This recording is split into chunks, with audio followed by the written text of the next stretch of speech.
2022. Today's meeting will take place in a hybrid format pursuant to the House and Standing Orders. Should any technical difficulties arise, please advise me, as we may need to suspend a few minutes to ensure that all members are able to participate fully. Witnesses should also be aware that interpretation is available through the globe icon on the bottom of their screen. I want to begin before the introduction of guests just by noting that within the last 10 or 15 minutes or so, committee did receive notice that GiveSendGo has pulled out of tonight's meeting. So there will be a bit of a rescheduling of time slots. They might have some extended time. It might give some grace for the Senate votes, but I did want folks to know that as we go into this round of questioning. We are very fortunate, however, to have from GoFundMe, Ms. Kim Wilford, who is the General Counsel. Ms. Wilford, you will have 5 minutes for your opening remarks. And I'm sorry? Mr. Chair, before we begin, Chair, I would ask you, please, that if the sound tests have been done for the witnesses this evening, and if they were satisfactory, to ensure that our interpreters benefit from the tools that they need to do their work.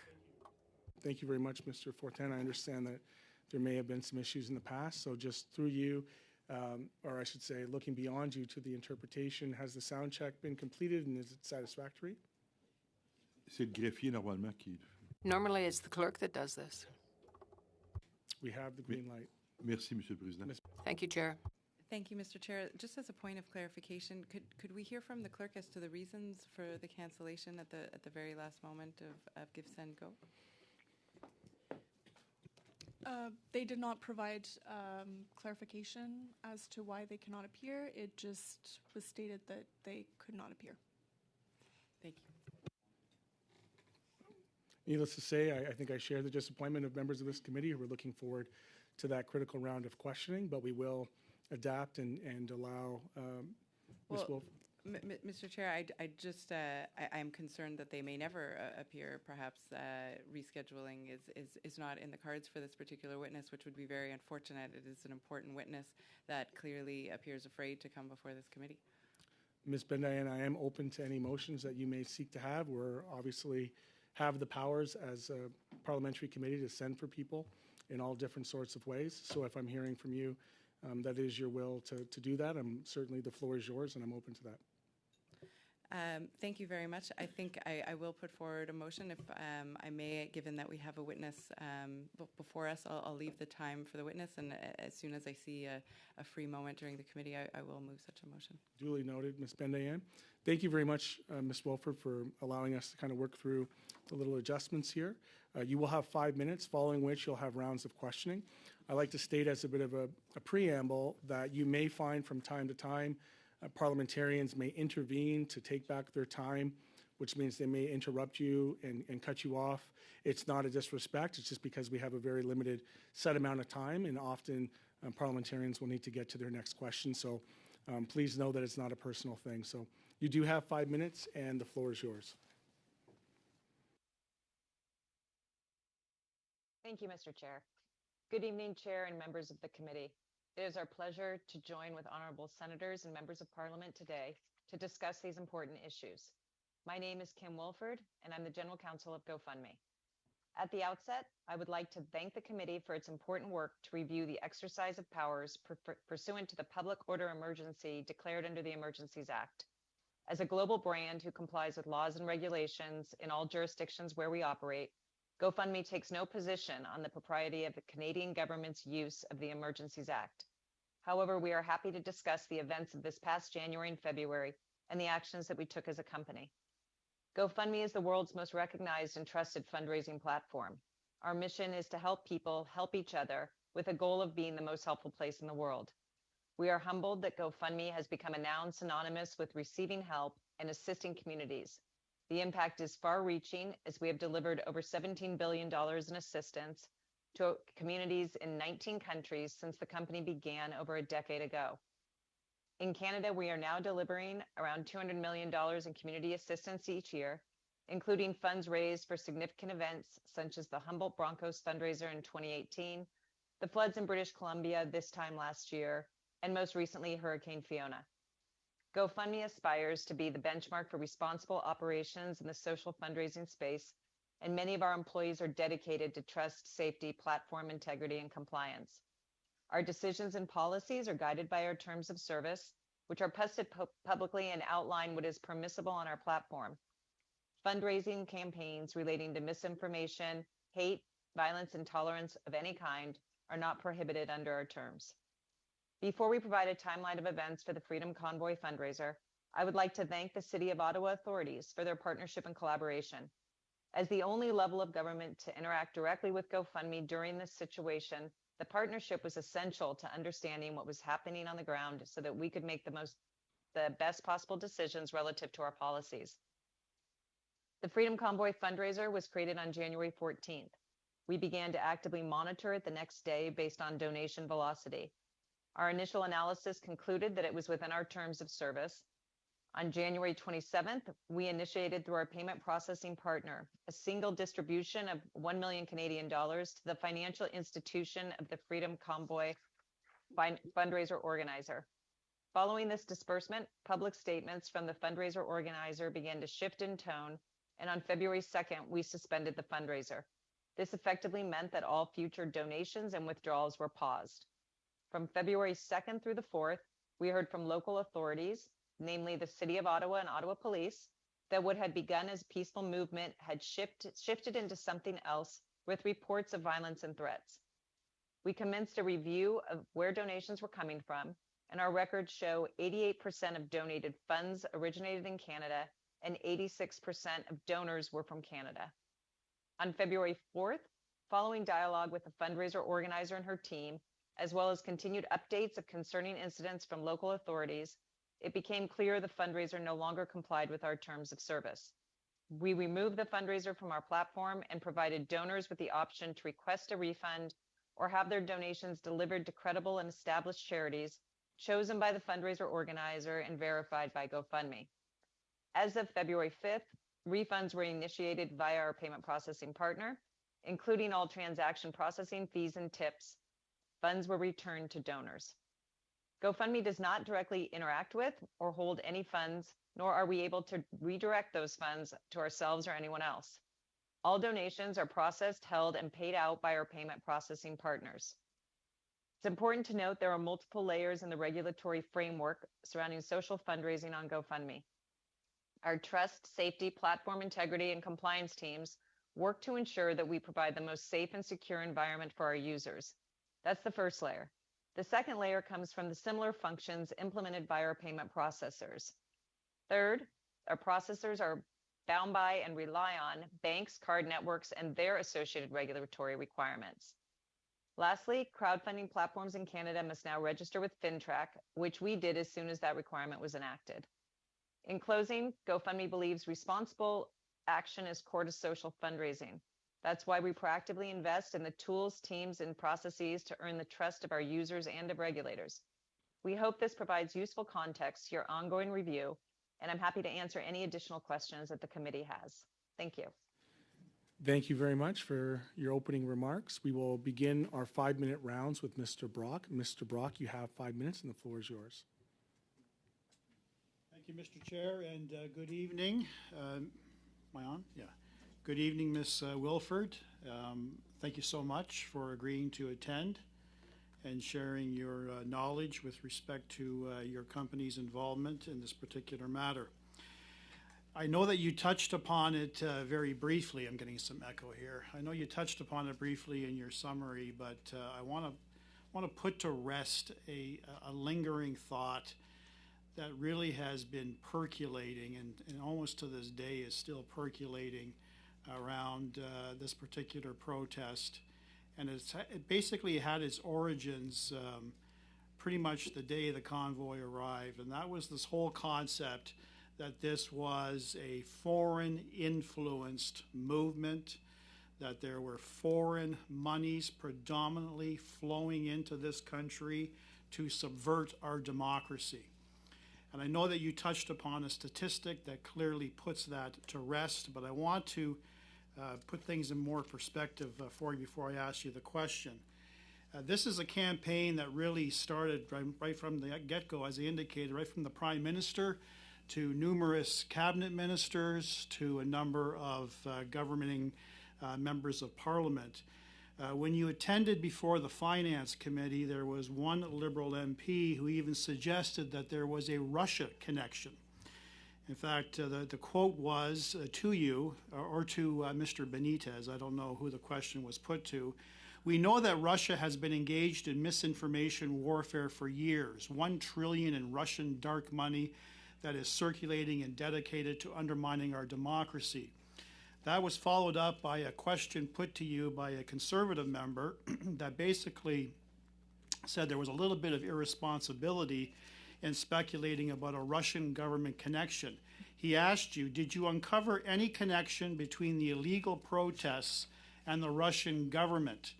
Mr. Benitez, the president of your company, responded that 12% of donations came from outside of Canada, and there was virtually only perhaps a handful, if most of donations from Russia. You accept that as well, ma'am? Thank you for the question, Mr. Chair. And yes, I do. That was, again, followed up. And the reason I'm getting to this is you agree with me. In fact, it was one of your statements in one of the articles that I read that very early on in your involvement in this protest, there was a great deal of misinformation that you were trying to sort out between fact and fiction. And unfortunately, our national broadcasting corporation, the Canadian Broadcasting Corporation, known as the CBC, which is entirely publicly funded. Excuse me, my apologies, Mr. Brock. I've stopped your time.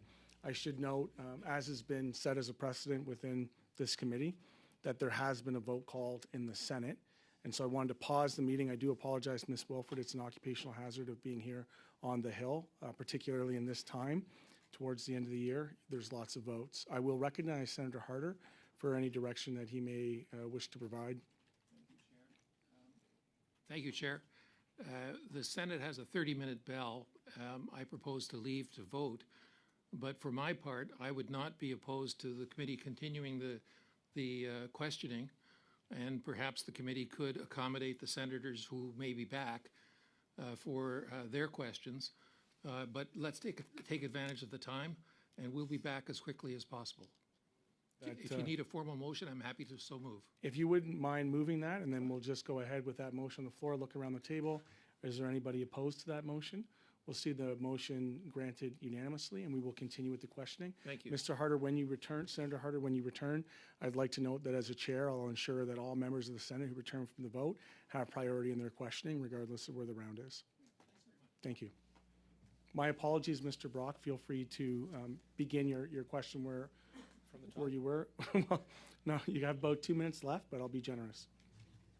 Thank you, Chair. So as I was indicating, Ms. Wilford, our national broadcast organization, the CBC, very early on in the protest, accused the Kremlin of funding the convoy in a January 28 broadcast of Power and Politics while interviewing our Public Safety Minister, Mendocino, a claim that the CBC had to walk back days later. He said as follows, "I do ask that because you know, given Canada's support of Ukraine in this current crisis with Russia, I don't know if it's far-fetched to ask, but there is concern that Russian actors could be continuing to fuel things as this protest grows, or perhaps even instigating it from the outside." You disagree with that as well, I take it? Ms. Wilford? Thank you for the question. As I've said, our records show that 88% of the donated funds originated in Canada and 86% of the donors were from Canada. And just to put a fine point on that, you had approximately 133,000 donors, is that correct? That is correct. 1,000 originated in Canada, which is the 86%. Yes. 14,000 originated in the United States. Yes. And 4,000 originated from 80 other countries, which represents 3%. Yes, that is correct. And of the just over $10 million raised before the fundraiser was shut down by your company, approximately 9 million of that originated from Canada, which represented 89%. Is that correct? That is correct. And only approximately 870,000 originated from the United States of America. You'd agree?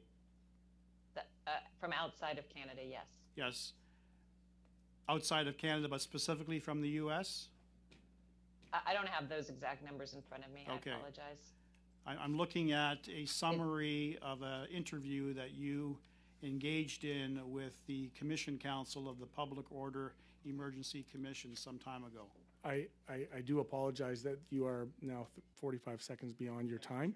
You did have the opportunity to explore the last 2 minutes there. We will now move on to Ms. Bendayan. Ms. Bendayan, you have 5 minutes and the floor is yours. Thank you very much, and I think I'll pick up where my colleague Mr. Brock left off. So if I understand your testimony correctly, Ms. Wells, some 4,000 donors actually originated from outside Canada and the United States. Did I understand that correctly? Thank you for the question, Mr. Chair. I don't have those exact numbers in front of me right now during this testimony, but if that's what the prior testimony was, then yes, that was correct. Those numbers were what I had at the time. Yes, those are the numbers that you provided, I believe, to the Public Order Emergency Commission. Appreciate that you might not have that information originated from. Thank you for the question. I believe we already have, but yes, we're happy to have a follow-up discussion about that. Just so that I can be specific, because I don't believe that we have that information. There are 80 other countries from which GoFundMe did receive donations in respect of this campaign, and we would like a breakdown of those countries. Perhaps you're in a position of not providing the names of those 80 other countries, but can you confirm to the committee that no donations were received from China? I do not believe that any donations were received from China. Again, without the information in front of me right now, it's really hard for me to confirm with 100% certainty, but I'm it's as certain as I can be right now. And can you similarly confirm with respect to any donations coming from Russia? Correct, yes. And we will await those further details. I would like to go through some of the timeline quite quickly, because as you can see, our questioning time is limited. On January 14th, I understand that Tamara Lynch created a fundraising campaign with a description of the campaign. That description was changed on January 18th following questions that GoFundMe posed to Ms. Lynch. Do I understand that correctly? Thank you for the question, Mr. Chair. Yes, you understand that correctly. And the description was changed on January 22nd, after which you asked additional questions on January 26th. And I would be interested in hearing what led you to disperse funds on January 27th, because obviously things were evolving, the campaign appeared to have been changing, but GoFundMe did disperse funds to Tamara Lynch on January 27th, if I understand your previous testimony. Thank you for the question, Mr. Chair. Yes, we did distribute funds through our payment processing partner on January 27th after receiving a letter of attestation from Tamara Lynch explaining in greater detail how she planned to distribute the funds to participants involved in the convoy, and ensuring that those participants had only been involved in the peaceful aspects of it. Thank you. I guess I'm a bit confused as to how only 5 days later you actually suspended the fundraising campaign. Based on your introduction, you indicated that between February 2nd, February 4th, you took measures to suspend the campaign. What caused this change only a few days after dispersing a significant sum to Tamara Lynch? Thank you for the question, Mr. Chair. This situation was extremely unusual. I mean, the vast majority of campaigns on GoFundMe are for medical, memorial, and emergency issues. This was the facts of this campaign, our discussions and interactions with Ms. Lynch and her campaign organizing associates. I mean, they were changing, the facts on the ground were changing. Everything was happening very, very quickly. And so a campaign that had started on January 14th and was within our terms of service became clear between What January happens? 2nd. What happened specifically between January 27th and February 2nd? Conversations with individuals in the city of Ottawa and the Ottawa Police, seeing our own social media and other social news information about things becoming more less peaceful on the ground, if you will. And also our situations with Miss Litch. She wasn't responding to our outreach. She wasn't cooperating in the way that she I'm had sorry been. to interrupt, but I'm almost at the end of my questioning round. I do appreciate that you're about to explain some of the conversations that you had with Ms. Lynch. Given that I have such limited time, may I ask that you please provide the committee with the attestation that you referred to that Ms. Litch provided to GoFundMe, as well as any correspondence between yourself and Ms. Tamara Lynch between those dates, so that we may understand the testimony that you're providing today? Thank you for the question. I'm happy to provide the letter of attestation. And I'm not sure there are any notes of conversations with Ms. Litch during that time, but to the extent they are, we will provide them. Thank you. I You feel free to finish that thought. well, she had essentially stopped responding to our team. That was part of the problem as well. Thank you very much. We will now go to Monsieur Fortin pour 5 minutes. Mr. Fortin, 5 minutes. Thank you very much, Chair. Thank you for being with us today, Ms. Wolford. I'd like to see with you, and I see this in your testimony, that there were many changes between January and February the 2nd, January 27th and February the 2nd, in terms of your interaction with Ms. Lynch. I know you started to speak about it briefly, but when you say that Ms. Lynch no longer met your criteria, that she was no longer replying to your emails, can you explain at greater length what exactly happened between January 27th and February 2nd? Thank you for the question, Mr. Chair. Between January 27th and February 2nd, GoFundMe was continuing to monitor this fundraiser, and we were also reviewing multiple reports from local authorities describing the convoy protest as being violent and dangerous. Our teams were reaching out to the local police as well as the mayor and speaking to both individuals and their teams to get real-time credible information as to how the situation was changing on the ground. Our terms of service are very clear that we will not support fundraisers that are in support of hate, violence, harassment, or intolerance of any kind. And so what had started as a peaceful protest and within our terms of service was now falling outside those terms. We had also had... Oui, je comprends, Madame. Yes, I understand, Ms. Wolford.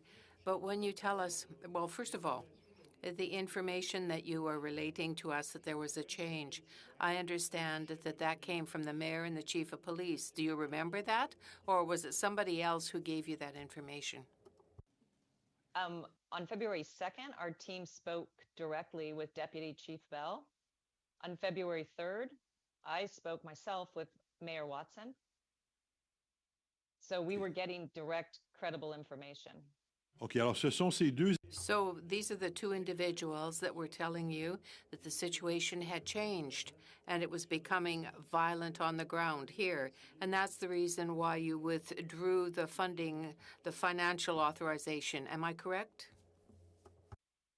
Thank you for the question. I mean, that fed into it. I mean, we also had a direct connection. The team was working with Miss Litch and her team, but then she stopped responding to them promptly. In fact, she held a press conference that suggested that we were working with her and our team had not had any interaction with her. So we were trying to get more information as to how she planned to distribute the funds and ensure that none of the amounts ended up in people's hands that weren't part of a peaceful protest, and we weren't able to reach her and get that sort of confirmation. So it was a number of factors contributing to our decision to remove the fundraiser. OK. Maintenant, Okay. Now, I'd like to know precisely, when you say that Mayor Watson and Chief of Police Bell told you that that was turning violent, what precisely did they say to you? What type of violence? What were the exact facts on which you based this, if you are aware of it? Of course, they said it was becoming violent, but there must be some specific facts. And I would like to know what they were, what allegations were made that led to your decision. So what we heard were there were multiple cases of disruptive, inappropriate, and threatening behavior from demonstrators. We heard that from the Chief Peter Slowly that there were active criminal investigations involving threats to assault to the dangerous operation of vehicles. Mayor Watson remarked that protesters were harassing, threatening, intimidating, and that there was disgraceful behavior, stealing, and carrying swastika signs. We also heard that protesters had been charged with criminal offenses, hotel rooms were being vandalized, and that there was threatening behavior to a number of the citizens of Ottawa. à votre connaissance, To your knowledge, was there a police investigation carried out on these events? Thank you for the question. I am not aware directly of a police investigation. merci. Thank you. And so earlier you spoke about Mayor Watson and Chief Bell, but Chief Slowly also spoke with you. Is my time up, Chair? Well, these are the three people with respect to outside of Ms. Lynch, but these were the three who gave you information. Am I correct? Question, yes, they gave our team information. I myself only spoke to Mayor Watson. Other individuals on our team were speaking to Chief Bell and Mr. Slowly. What's Monsieur Fortin, Mr. Fortin, if you could please have a timer prepared for my 5-minute intervention, and I will pass the floor over to you, pass the chair over to you, so I can. Thank you very much. Alors, la parole est à vous, Monsieur Green. Mr. Green, you have the floor for 5 minutes. That $1 million invested in direct action that had reports of criminality and disruption is no small amount of money. I want to contextualize it by stating right now, you may or may not know this, Ms. Wilford, but there's an ongoing investigation into foreign interference that I think is about $250,000 for an entire election. I've been involved in a lot of direct action, and I have never been in a situation where I had $1 million dropped in my lap, let alone 10. So I want to get a better understanding of that money. When you receive donations, how do you verify the residents? Thank you for the question, Mr. Chair. We don't verify the resident as the donations are coming in. I mean, the donations we can tell from the credit card that's used and the zip code that's used. We can tell where it's coming from. And in this case, some diligence was done that was more unusual than we do on normal campaigns, just given the. And on that a little bit, what extended diligence did you do? Working with our payment processors again to really look into not just the credit card location and where it was coming from, but also things like IP addresses and beyond. Was there ever any use of GoFundMe for any of the January 6th actions that happened in Washington? Thank you for the question. There were some campaigns related to that were removed from the platform. They were removed from the platform. Was there also foreign money coming in? Like, was there money coming from outside the country into the January 6th actions? Thank you for the question. I don't know any of the specifics of the funding of those campaigns. Okay. And I want to just state for the record again, because I know earlier on there was some challenge that you had with some of the information that we requested. You're the in-house general counsel. Is that correct? Thank you for the question. Yes, I am the general counsel of GoFundMe.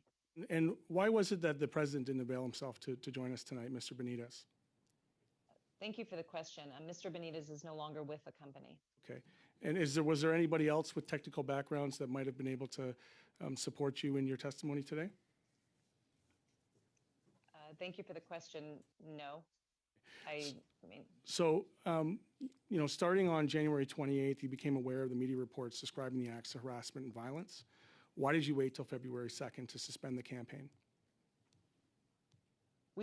thank you for the question. I mean, we were doing our diligence, right? So we were trying to work with the campaign organizer. We were monitoring it. We were talking to local authorities to get credible information. So who and first trying to brought work- you the information on January 28th? We had a number of people on our team trying to reach the campaign organizer, working with authorities in Ottawa. So there were a number of people talking to a number of people, frankly, and we were trying Have to our law assess- enforcement agencies apprised you of the situation on the 28th? Thank you for the question. We reached out to law enforcement ourselves, and we did not speak with anyone there until February 2nd. Until February 2nd. Thank you very much. That's certainly very helpful. So in your interactions with the Canadian government or law enforcement regarding the events leading up to the declaration, how did this information impact your decision to continue or not to host the funding related to the Freedom Convoy on your site? Thank you for the question, Mr. Chair. As I tried to explain, it was looking at all the facts and circumstances in a rapidly evolving situation, a highly unusual campaign with things changing very quickly, the people involved and the facts involved. So we were doing our own diligence. We were speaking to individuals on the ground in Ottawa and trying our best to work with the campaign organizer and her team to make sure if the campaign did remain, it would be within our terms of service. And in terms of your terms of service, do you have a breakdown on the sources of funding related to the events in question that were processed through your platform? I'm sorry, I don't understand the question. Well, I guess I'll ask another way. We had asked earlier about the notes, right, in terms of how you came to the conclusion that inevitably the decision was made that the terms of service were broken. And somebody had asked if you had taken some notes. And as general counsel, you suggested that no, maybe there hadn't been notes around that. I'm going to put it to you that when that decision was made, was there a legal briefing or opinion provided from yourself, actually, to GoSendMe that would have ultimately resulted in the termination of the campaign? Thank you for the question. And there are no written notes. We were meeting as a team on a fairly regular basis, multiple times a day. Wow. When January 6th happened, was there any notes there? Thank you for the question, Mr. Chair. I don't have any specific notes about January 6th either. Thank you. We will now that we've concluded that round, I'll put it to the will of the committee to determine how we want to proceed into the next round. Would you prefer to continue with the 5-minute rounds, given that we don't have Give, Send, Go here, or would you prefer to go to the 4 and 3s? I'll leave it to, yes, I'm just checking with the Senate to see where they're at in the vote cycle. sure. And so it might be best for 5 minutes each, depending where they're at. Does that work? So let's continue on with the starts 5-minute at- rounds, yeah. and that gives everybody a little bit more runway to. I could ask a question, Mr. Chair. Is it the will of the committee and the chair to give back to the senators the time that they have lost as a result of their absence because of voting? I'd like to know that sooner than later so that I can gauge where I'm at in terms of my questioning. Yes, that was my intention, that when they return, I would then revert the floor back to the Senate, knowing that I'm the last on the list. It's likely going to be myself and Mr. Riel who would get bumped. But certainly when they come back, they would reclaim their time with the witness. Okay. 9. No, sorry, we would put them into a round. Yeah, does that make sense with everybody? Is everybody okay with that? I appreciate it. So we will now then turn to Mr. Motz. Mr. Brock, the floor is yours for 5 minutes, sir. Yes. Thank you, Chair. Ms. Wilford, where I left off in my first round of questioning was dispelling and highlighting the disinformation and misinformation being spread by the Liberal government, the Prime Minister, the ministers associated in higher positions involving in this convoy, as well as our state-sponsored CBC. Before I move on, I also want to highlight a comment that our Prime Minister made to our House of Commons on February the 9th, that protest funds were linked to crime. We are working very hard with partners at different levels of government to make sure that the flow of funds through criminal activities is intercepted. You would agree with me, ma'am, that my review of all the evidence that you have given so far by way of Finance Committee, as well as the interview with the Public Order Emergency Commission, there is no evidence that any of the funds originating to your platform were proceeds of crime. Thank you for the question. That is correct. And I understand that your platform, your crowdfunding platform, is the largest in the world. Is that correct? Thank you for the question.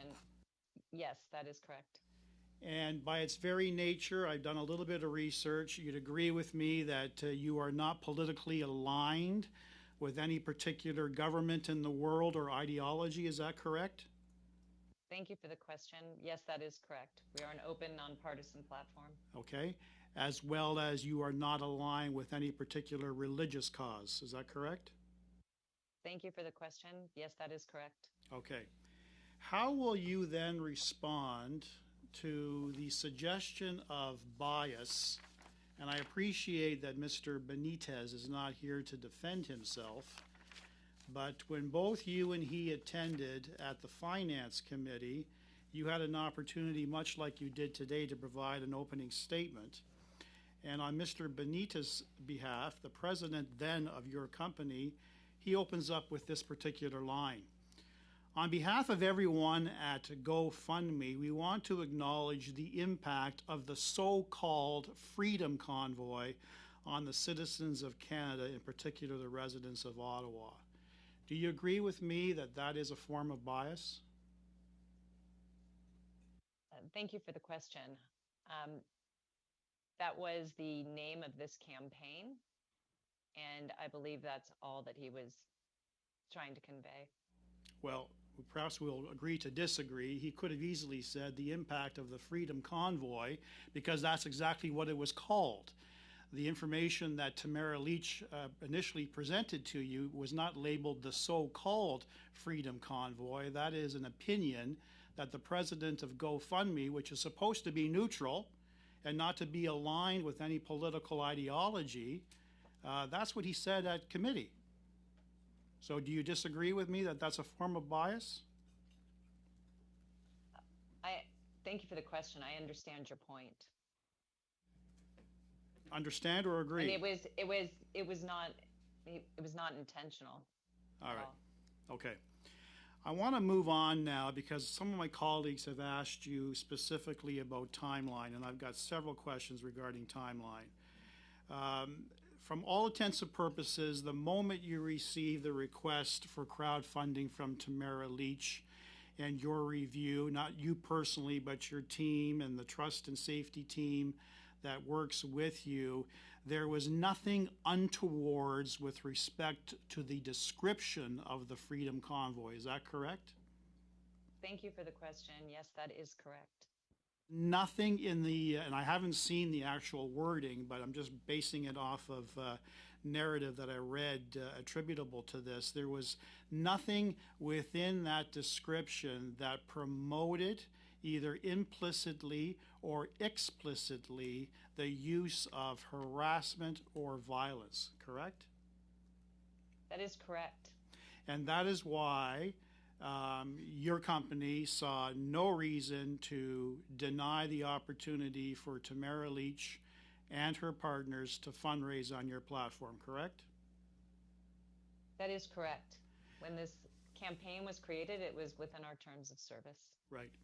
And I'm looking at your terms of service, and under prohibited conduct, I don't have a page reference, but it talks about paragraph A sub 8, Paragraph A indicates not to use the services to raise funds or establish or contribute to any fundraiser with the implicit or explicit purpose of promoting or involving, and under sub 8, user content that reflects, incites, or promotes behavior that we deem in our sole discretion to be an abuse of power or in support of terrorism, hate, violence, harassment, bullying, discrimination, Mr. Brock. terrorist financing. I've given you a lot of runway there, sir, and I'll part of the pick up where I left off. Yes, Thank you'll, you. you'll have the time. Part of the challenge of reading things into the record is it Yes. takes up the time of the intervention. We'll now turn to Mr. Varani. Mr. Varani, you have 5 minutes, and the floor is yours. Thank you. So I just want to start with something, Ms. Wells, that was put to you with respect to CBC News. I'm going to quote something because this assertion that CBC News has retracted something is categorically false. CBC News has posted, and I'm quoting, has not retracted any story about foreign donations going to the convoy protest movement. The full February 10th story, February 14th story, and all others on the convoy are still on the CBC's website in their entirety. Not only do we stand by our reporting, GoFundMe's own testimony before a Commons Committee a few weeks after our story was published confirmed that 88% of donated funds originated in Canada and 86% of donors were from Canada, confirming that approximately 1.2 million of the roughly 10 million raised came from outside the country. They further elaborate, and I'm going to ask you about this, Ms. Wells, that Give, Send, Go testified that 60% of their donations originated from Canada and 37% from the United States. I appreciate that's a different online platform, Ms. Wells, but when you see those types of numbers, is that outside the normal course or normal routine from what you've seen from campaigns that you've been involved in at GoFundMe to see 37% of donations originating outside the country? Thank you for the question. All the campaigns on GoFundMe are pretty unique in their own way. So I don't think I'm in a position to comment on that. Okay, so let's talk about the situation where you've outlined a chronology for us, and you've indicated there was an attestation letter that was provided by Ms. Tamara Leach, which and then you said the situation was moving fast. And I think you said to my colleague, Ms. Bendayan, that Ms. Leach was not responding to our outrage. Did I hear you correctly that you used the word outrage? Thank you for the question. No, I misspoke. She was not responding to the team's outreach. Okay, and your outreach, she stopped responding. What were you attempting to reach out to her about? What were you concerned about? Our team was concerned. Again, I was not specifically reaching out to her. These are members of the team that were working with her to ensure that we were getting answers to questions we had about what was occurring on the ground, that she had a plan for distributing funds and ensuring that the funds did not end up in the hands of anyone who was part of a non-peaceful protest, and other questions we had that were developing after the only distribution of funds on January 27th. And part of the attestation that she had, and we found it, it's part of the public record before the judicial inquiry, talked about ensuring that at all times your terms of reference were adhered to, and those included ensuring that at all times the assembly was peaceful. Is that correct? Thank you for the question. Yes, that is correct. Okay, and we understand that there was also specifics with respect to how the funds were meant to be distributed, but in fact we learned that $2,000 checks were being handed out to participants in the blockade. Were you concerned about how the funds were actually being distributed and that those might be in violation of the attestation that Ms. Leach provided to you? Thank you for the question. We were not aware of any of that. There was one distribution from the funds raised on GoFundMe into an account of $1 million on January 27th, an account at TD Bank. It's our understanding those funds were frozen. So as to the checks, I don't have any direct knowledge of anything. So you're not aware related of to at the public hearings that I mentioned, the judicial inquiry, it came out in evidence that there were envelopes of $500 and $2,000 worth of cash that were being delivered to individuals occupying Ottawa. Do you have any response to that? Are you aware of that testimony? Thank you for the question. I am not aware. Okay, do you have any information that you can share either now or table with this committee later with respect to the major donors of this crowdfunding campaign on GoFundMe? Who were the major donors? Thank you for the question. I mean, we have the donation records, So we're happy to circle back with you.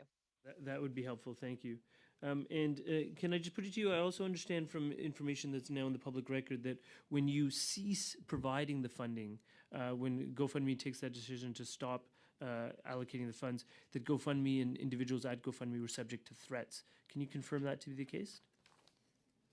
Thank you for the question. Yes, I absolutely can. And what kind of threats did you receive? There were death threats to members of our management team. Individuals had to get personal securities at their home. How many threats were received, approximately? Thank you for the question. I would say enough that we ended up thinking it was prudent to get personal security for a number of members of the executive team. That personal security came at some cost to GoFundMe. Have you ever sought to recoup those costs from the convoy organizers?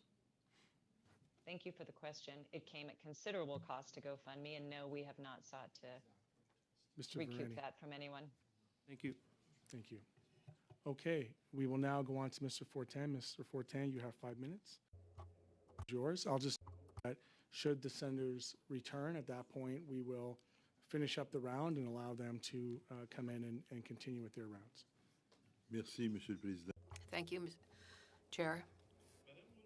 Ms. Wilford, in your last series of answers, you said that you received a lot of threats that led you to provide security for your employees. Was there a police inquiry carried out about that to see what the provenance of the threats was? Thank you for the question. We worked with outside security firms to determine what the appropriate response was for GoFundMe. And so that's the act we took. We worked with private security. Si je comprends, Yes, but you did not make a complaint to the police, if I understand correctly, about this need to protect your employees. The police didn't intervene. You only dealt with private security. That is correct, that we shared information with private security. et pourquoi vous n'avez Why didn't you think it would be useful to ask the police to intervene? Thank you for the question. Individuals that were targets of these threats are in a variety of different locations. We relied on private security firms and their expertise to determine if they thought if they should reach out then beyond to law enforcement. Je comprends, mais I understand, but normally when you receive threats like that, the first duty of any citizen would be to advise law enforcement, the police services. You didn't do that. I'm just intrigued by that. I find it hard to understand because if the threats were serious ones, it would seem to me that the police should have been advised about it, don't you think? Thank you for the question. I can assure you these threats were extremely serious and that we thought it was prudent to work with private security, as I have said a few times. oui, mais vous me dites, Yes, but you're saying to me that they were, in your mind, serious threats. I'm just saying that any citizen who would receive serious threats would normally quickly advise the police. You didn't do that. I understand that you have this in-house service, but my question is why? Why did you not ask the police to intervene? That really is the question that concerns me. Thank you for the question. I think you have a misunderstanding of how this worked. We do not have personal security in-house. We work with an outside third-party security firm who acts as the liaison with the police. The individuals who were targets did not have to indirectly interact with the police. The third-party security firm does that. et est-ce que vous And did you get any reports from these private firms that would have spoken to you about the exchanges that they had with the police services that were concerned? Thank you for the question. I do not have those reports. et ça ne vous It doesn't interest you? Would you have wanted them? Wasn't it important?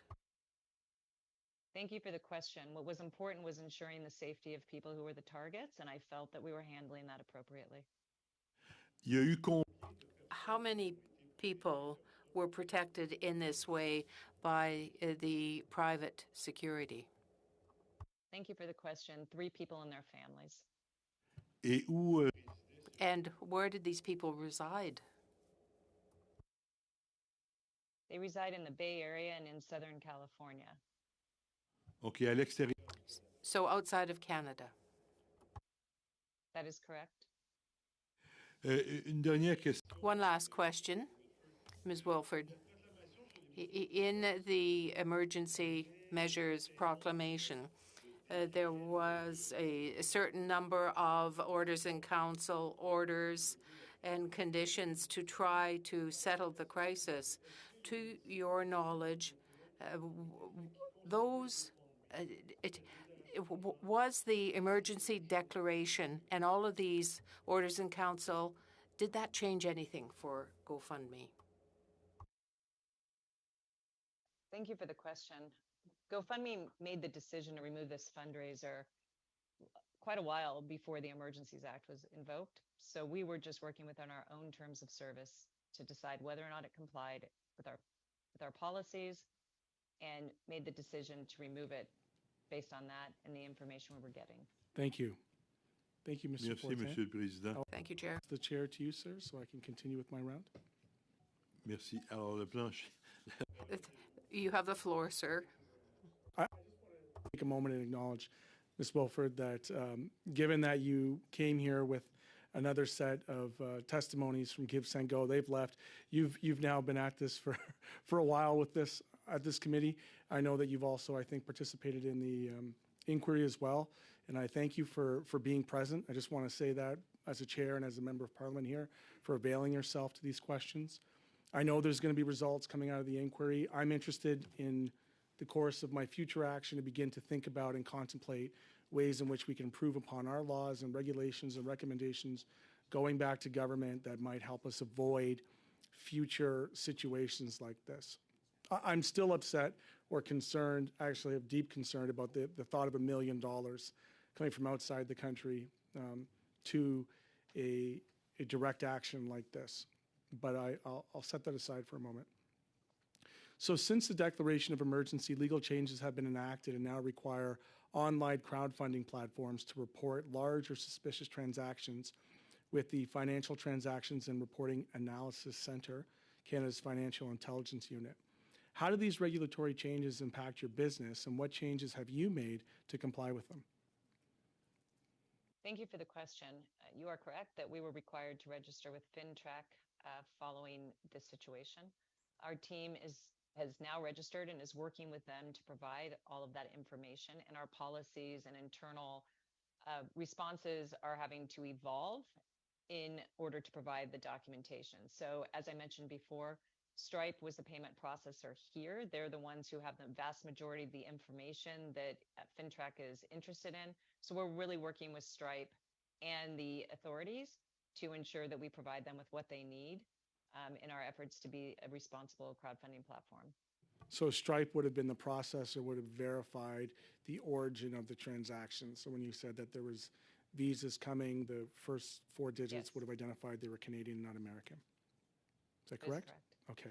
That's If correct. the regulations were in place before the events leading up to the declaration of emergency, or actually the whole Freedom Convoy for that matter, how would they have impacted the related fundraising campaigns on your platform? Thank you for the question. I mean, even before these regulations, we're still always trying to operate actually above the law, and we are reporting things we see all the time and working with various authorities and our processors. So I actually don't think that it would have. I mean, we are always wanting to be as responsible, as transparent, as helpful as possible. You know, I'd referenced January 6th. We're trying to take away the learnings from this situation, hopefully to provide a report back to Parliament that will improve upon our legislation and, you know, hopefully offset any potential gaps that we might have in our own legislation. So I'm going to ask you just to think about and respond to how the events in question led to any changes in the terms of how your platform carries out risk assessment. We're trying to learn about risk assessment for crowdfunding campaigns.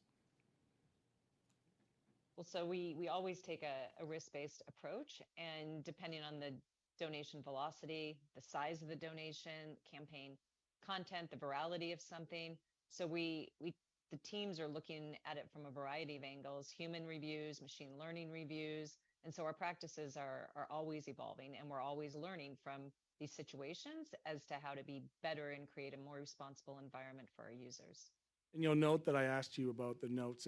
Here in Canada and in the work that we do, we're often trying to draw from primary sources of information. Internally, are you debriefing about this, or is this just an event that has passed and you're moving forward with other operations with this in your rearview mirror?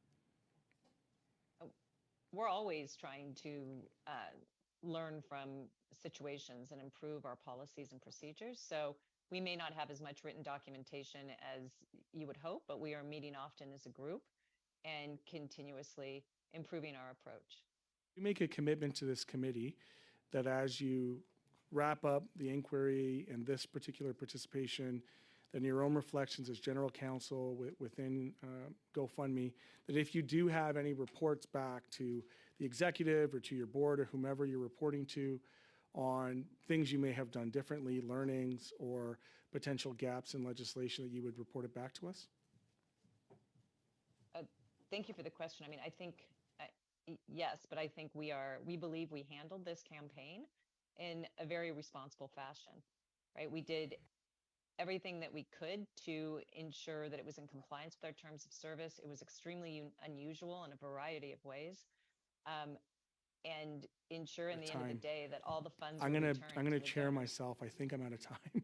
I am out of time, in Okay. fact. J'allais le faire, Monsieur Green. I was going to do so, Mr. Green, but I counted on you. Not take advantage, because I know my friend Mr. Brock is anxious for a round, and we will give him now 5 minutes to. Yes. As I understand, the senators have the vote is over. It was a little while ago, so the senators should be arriving back. Right, very and then soon. when they come, we will And definitely. no, can I just make a suggestion? Thank you for cutting me off.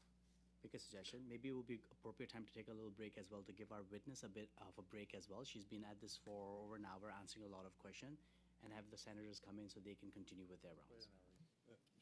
I think the general spirit in which we took the departure from our regular time was to allow the meeting to continue in 5-minute rounds until such time as they return. I'm indulging the members of this committee to be a little considerate towards our I think I understand what it is you're our trying to do. witness as well, who will be then again will be going through quite a few senators answering questions to get a bit of a break. Yeah, well, I take that, and, you know, if there's unanimous consent, certainly we can do that.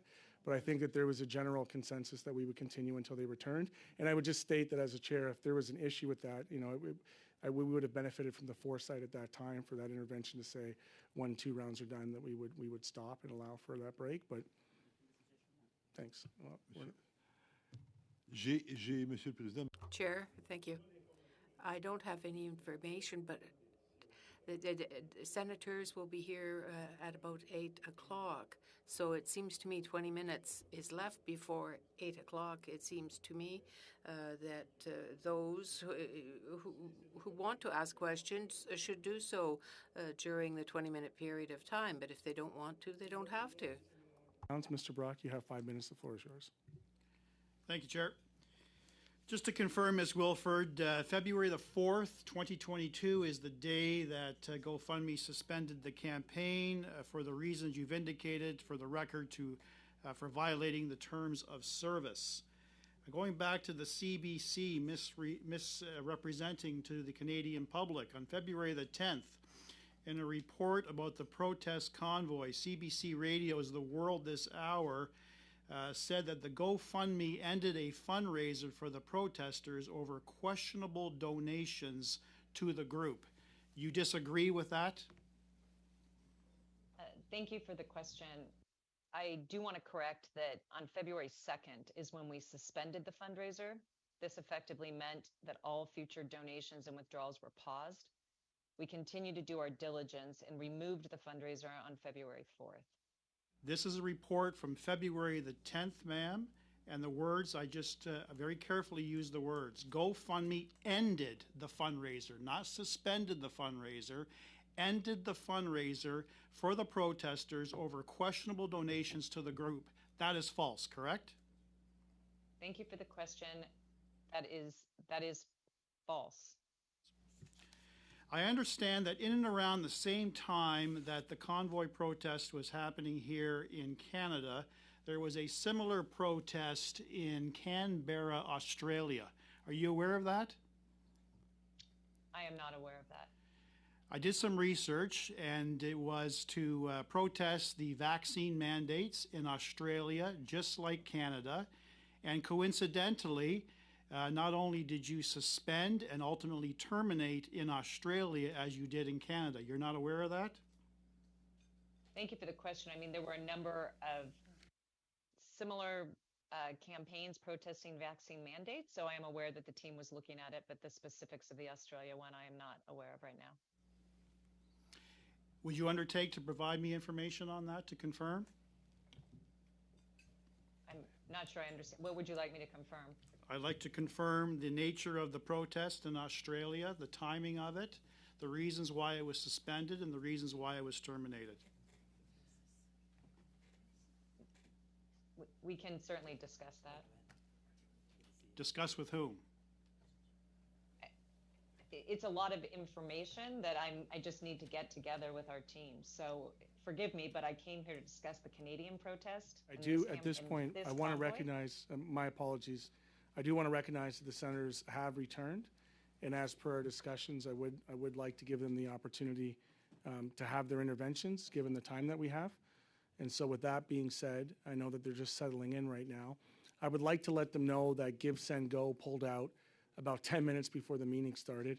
So we've had the good fortunes of Ms. Wilford here providing testimony over the last hour and a half, and we have about 15 minutes, which will give each of the senators the opportunity to have a 5-minute intervention or an intervention to the length of their choosing, under 5 minutes. So with that being said, Senator Boniface, would you, Senator Harder, would you like to start? Thank you, Chair, and thank you, committee, for the continuing work while we were voting, and thank you to our witness for appearing. I don't know if my question line has been asked already, but I would like to know if your organization had any economic consequences of the funding that was provided to the convoy in terms of other clients that withdrew as a result of your funding of the convoy. Thank you for the question. When we refunded all the donors, we gave them back all their tips and all the transaction fees. And so the $1 million that had already been distributed, GoFundMe was out that money, as well as all the, as I said, the transaction fees associated with the other $9+ million and any tips that we would have made. We also certainly had a number of groups not wanting to use our platform because of the convoy fundraiser. And you did indicate, I believe it was 86% of the funding raised was from Canadian sources. Can I assume that the other 14% is the United States, or were there other countries involved? And if so, which? Thank you for the question. There were other countries involved, and I don't have that information directly in front of me, but we can provide that. Please, do you know if Russia was one? I do not believe that Russia had any donations to this campaign. I'd be interested in the distribution. Thank you. Are you comfortable with the enhanced obligation to report transactions to the Financial Transaction and Reporting Analysis Center that was initiated as a result of the experience that you had, as well as those who funded through GoFundMe? Thank you for the question. Yes, in fact, we pre-registered immediately when it was required and have since continued the registration process, working with Stripe, who is the processor on this account, Stripe is the one actually who has most of the information that's required, but we're currently working with FinTrack right now to determine how to get them the information that they're most focused on in partnership with Stripe. And can you confirm that you believe that that's entirely appropriate? Yes. I mean, we need to comply with the laws in every jurisdiction where we operate, so we will do our best to always do that. Thank you, Chair. We will now go to Senator Boniface. Senator Boniface, you have the floor for 5 minutes. The floor is yours. Thank you very much, and thank you to the witness for being here, and our apologies for being otherwise tied up with the vote. You've probably answered this question, and again, unfortunately, I'm not able to watch it while I'm voting, but what processes do you have in place to ensure your fundraiser isn't being used inappropriately? And I note that in the prohibited activities and campaigns section of your terms and conditions, it includes items that encourage, promote, facilitate, or instruct others to engage in illegal activity, and items that promote hate, violence, or racial intolerance. So I'm just interested in if you've had an opportunity to review that in light of this experience and how you see that going forward. Thank you. Thank you for the question. So when this fundraiser was created on January 14th, it was within our terms of service. The donation velocity caused our teams to look at it very quickly and get eyes on it and initiate direct contact at that time with Ms. Litch, who was the fundraiser organizer.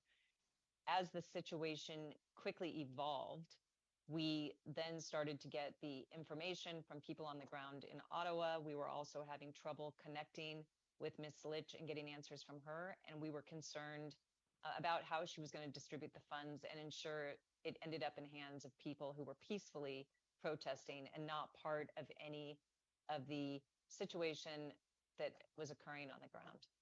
So our terms of service, I mean, we do our best to ensure that all fundraisers on the platform comply with our terms. The one you called out is one of the reasons that we removed this from the platform, right? It was suddenly in support of hate, violence, intolerance, and that's not acceptable for us. So we removed it at that time from the platform. Okay, and the provisions that Senator Harder spoke about around FinTrack, do you see that as being helpful in terms of going forward? I think regulation is very helpful. I also think it's important to recognize that there are a lot of regulations already in place, everything from the financial regulations and the aspects that you're talking about but consumer protection laws, privacy laws, right? There's a lot that's there, and a lot of other jurisdictions have things like voluntary codes of conduct and things that we already do when we're reviewing our campaigns, right? Transparency is key. We work to ensure that what the campaign organizers put in their statements about how they're going to use the funds, that actually can be perfected, right? That was part of the issue here with Ms. Litch, and why we got the letter of attestation from her before we distributed any amounts. Was to ensure what was her plan for getting the funds out and in the hands of the right people. I want to take a minute and note that we are joined, although at the tail end of this meeting, by I believe the co-founder of Give Send Go, Mr. Jacob Wells. We do still have a senator around. At the appropriate time, I will put to this committee about how you would like me to proceed with our guest who was unable to attend the first section. There may be an opportunity or space to have him provide testimony in the second section if it's the will of this committee, or we can deal with it as a committee at the appropriate time. But I do wanted to make sure that Senator Patterson had the opportunity to provide any remarks that he wished to do prior to doing that. Thank you, Mr. Chair. I'd like to defer my time to Mr. Brock. Okay. I don't have any questions. If you don't have any questions, then what I would like to do is get a consensus from this committee how you'd like me to administrate the fact that we had Mr. Wells join us with about 10 minutes left, 15 minutes left in this meeting.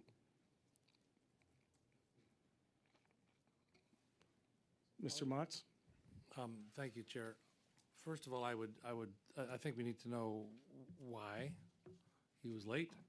And didn't see fit to join us as previously indicated. And number two, there is another panel starting and we had to give them the equal amount of time, so we can't go past, we shouldn't be able to go past that, whatever we decide to do with this witness.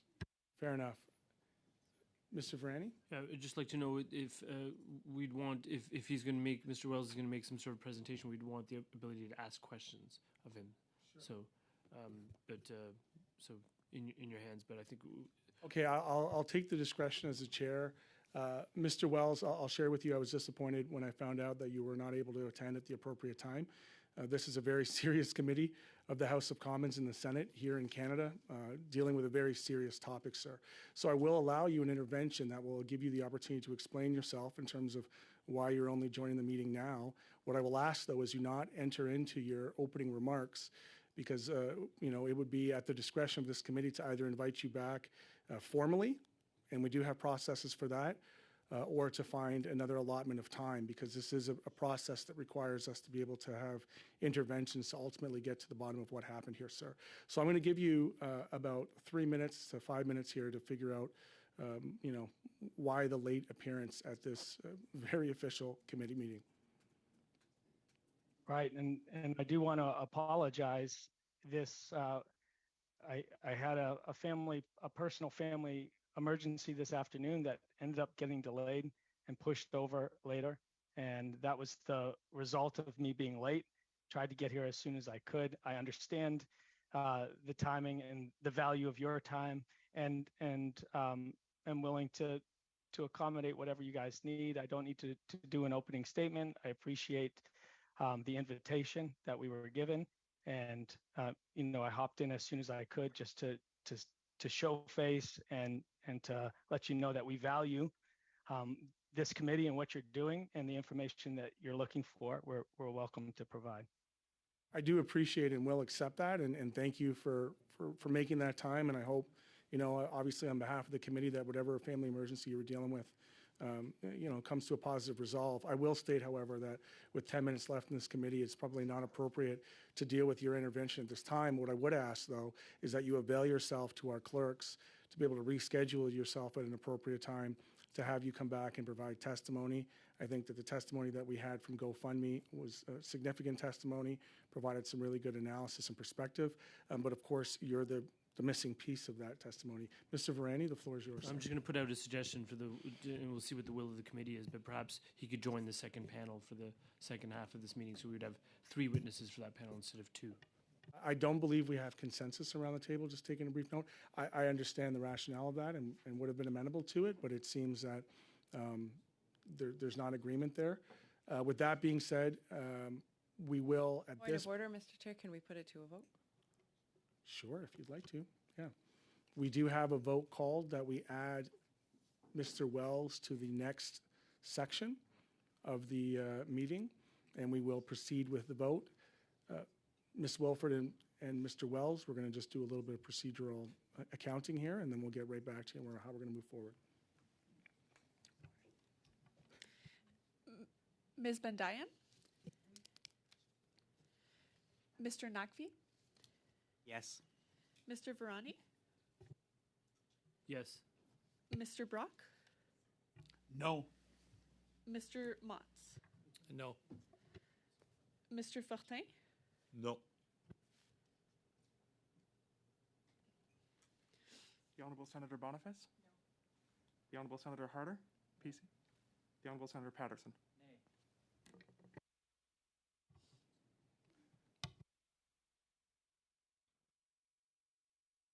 For the record. 3 yeas, 3 oui, 6 nays, 6 no. So the motion is defeated. At this time, what I would like to do is thank the witnesses for being here. Ms. Wilford for standing in under the full intervention of committee. I want to thank you. Mr. Wells, I want to thank you as well, sir, for making yourself available at least to provide an explanation to the committee. Certainly more information than we had based on the original emails. I do see Mr. Brock before I suspend the meeting. Thank you, Brock? Mr. Chair. May I make a suggestion that in advance of Mr. Wells' next appearance before this committee, that he file his opening statement so that we can expeditiously deal with his testimony in the 1.5 hour time slot? Yes, I do believe that's already part of our process, although it doesn't always happen.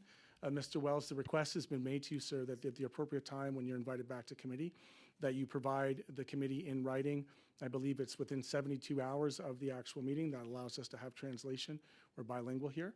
And provide that in advance so that we can get right into the business when you return. At this point, Ms. Wilford and Mr. Wells, that will conclude your part of the meeting, and I will recess the meeting for 8 minutes.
our break. And for the second panel this evening, we have with us from the Canadian Bankers Association, Angelina Mason, who is the General Counsel and Vice President. And from the Canadian Credit Union Association, we have Mr. Michael Hatz, who's Vice President in Government Relations. Witnesses should be aware that interpretation is available through the globe icon at the bottom of your screen. And I'd like to welcome you both. You'll have 5 minutes for an intervention. I always like to give our guests the disclaimer, the little bit of a caveat, that once we get into our rounds of questioning, you may from time to time have a member of the committee intervene to take back their time and to move on to the next question. They may interrupt you. Please don't consider that to be personal or rude in any way, but they have very limited time to ask a series of questions that they want to get to the answers, get to the end at, and so you have to just respect that when they call back their time, that it's not a personal thing. So we will begin with Ms. Angelina Mason. You have 5 minutes and the floor is yours. Thank you.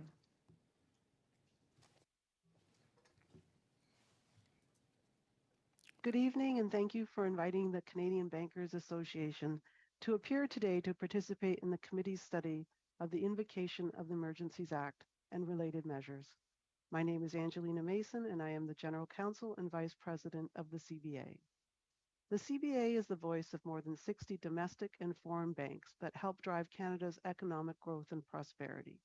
The CBA advocates for public policies that contribute to a sound, thriving banking system to ensure Canadians can succeed in their financial goals.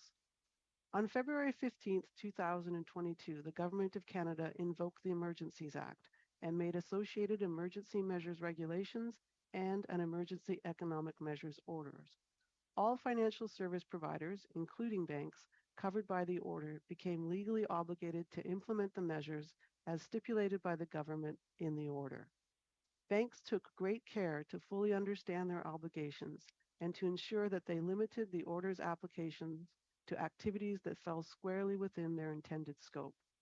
The government indicated that the measures were intended to be temporary and focused only on a narrow group of individuals and entities involved in specific activities covered by the order.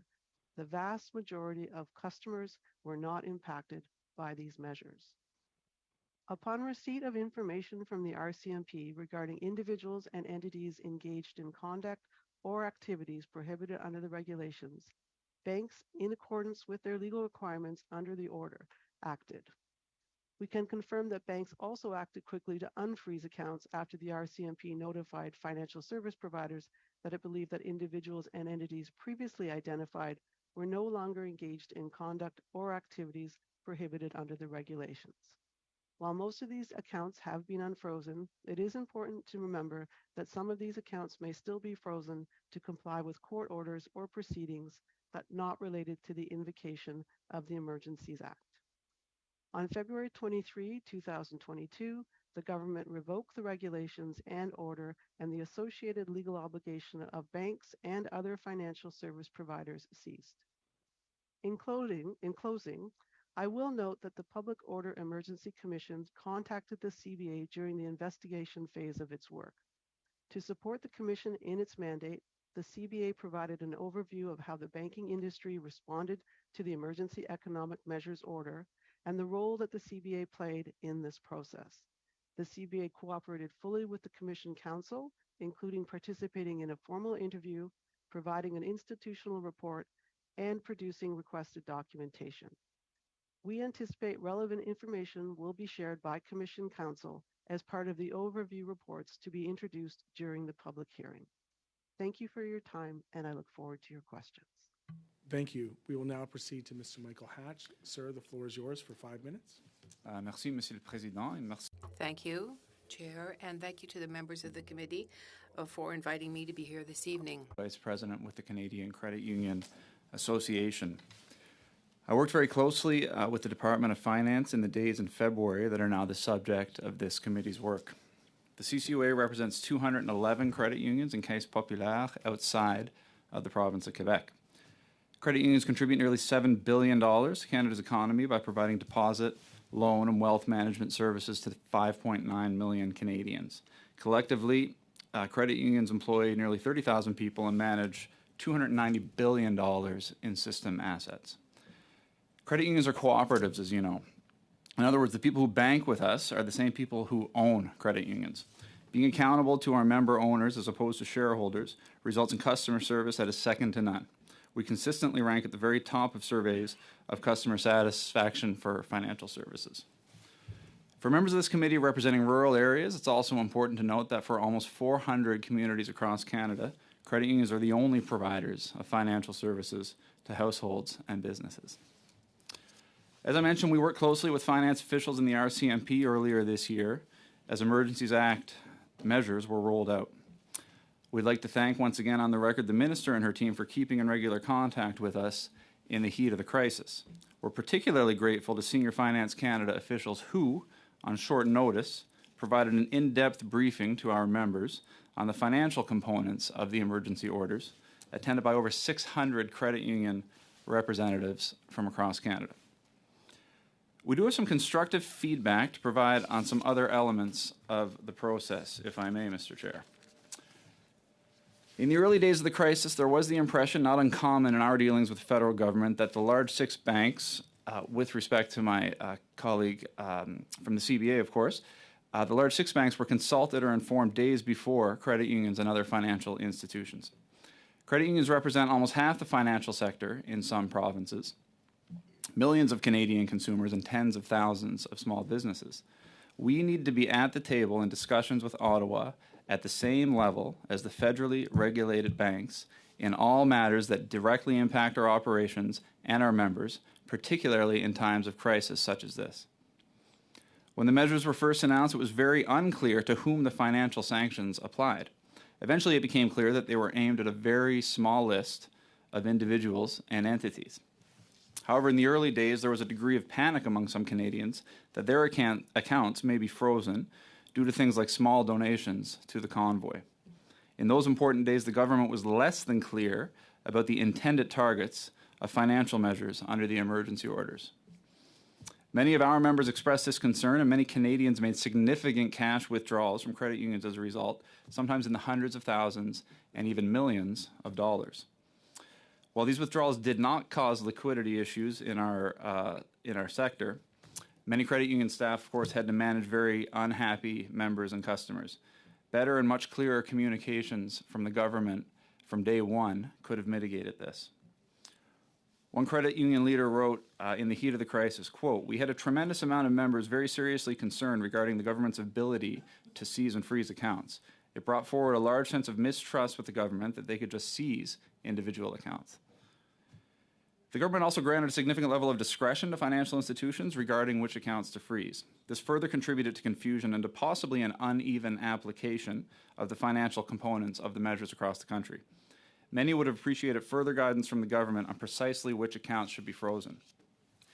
In the end, across our sector, a very small number of credit union accounts were frozen and for a short period of time. Our members froze a total of 10 accounts with a total value of less than $500,000, an insignificant number given the stress that the measures put on the sector. Our main message to the government and this committee is that credit unions need to be at the same table at the same time as the large banks whenever the federal government is enacting policy through the financial system. Our financial sector consists of much more than six institutions, and there continues to be frustration among credit unions that this requires such frequent repetition. We hope this feedback is helpful to the government and to the committee, and I'm happy to take your questions. Thank you, Mr. Chair. Thank you. We will now proceed to a round of questions, beginning with Mr. Motz. Mr. Motz, you have 5 minutes, sir. The floor is yours. Thank you, Chair, and thank you for the witnesses for being here. As we've heard, and we know that the Emergencies Act regulations included the arbitrary freezing of individual and business bank accounts. Now, before acting to implement the government's Emergencies Act, did any of you seek any outside legal opinion on that what the government was doing was lawful? Yes or no? Mr. Hatch? No. Ms. Mason? No. So if not, why didn't you seek outside legal opinion? I'm happy to take Yeah, that go ahead, one. Angelina. Sure. I can go after you if that's okay. Yeah, I have limited time, and I'll cut you off if you're too long. So. Okay, the Emergencies Act the scope of the act was designed for a state of emergency. One was declared by the government, and once that occurred, then the obligations became in force at law. We had obligations to fulfill them. We were well aware that the Emergencies Act, as it was created, would have a post-act review that would assure whether or not any of those powers had been exercised. So, in other words, you trusted that what the government was doing was legal. So, normally, bank accounts are frozen as a result of a court order. Generally, there was no orders this time, just the Emergency Act regs. Again, this was all unprecedented, incredibly unprecedented. Would you not feel it prudent to seek outside legal counsel before enacting these unprecedented measures, especially given that they, at the very least, have the appearance of being politically motivated? I mean, I would say in the heat of the crisis, it was not our role to determine the legality of the government's invocation of the act, which, in our view at the time, was a sound legal application of an existing statute. It wasn't our role to question whether that was right or wrong. Our role as a trade association serving our members was to act as a conduit between the government, between finance, and our 200 plus credit unions out there in the country who at the time were scrambling for information. Right, scrambling, and just like your customers were scrambling. Are you aware of any specific written directives being provided to any financial institution from any government minister with respect to the implementation of the Emergencies Act? Ms. Mason? No. Mr. Hatch? Likewise, no. Who ultimately made the decision to freeze bank accounts?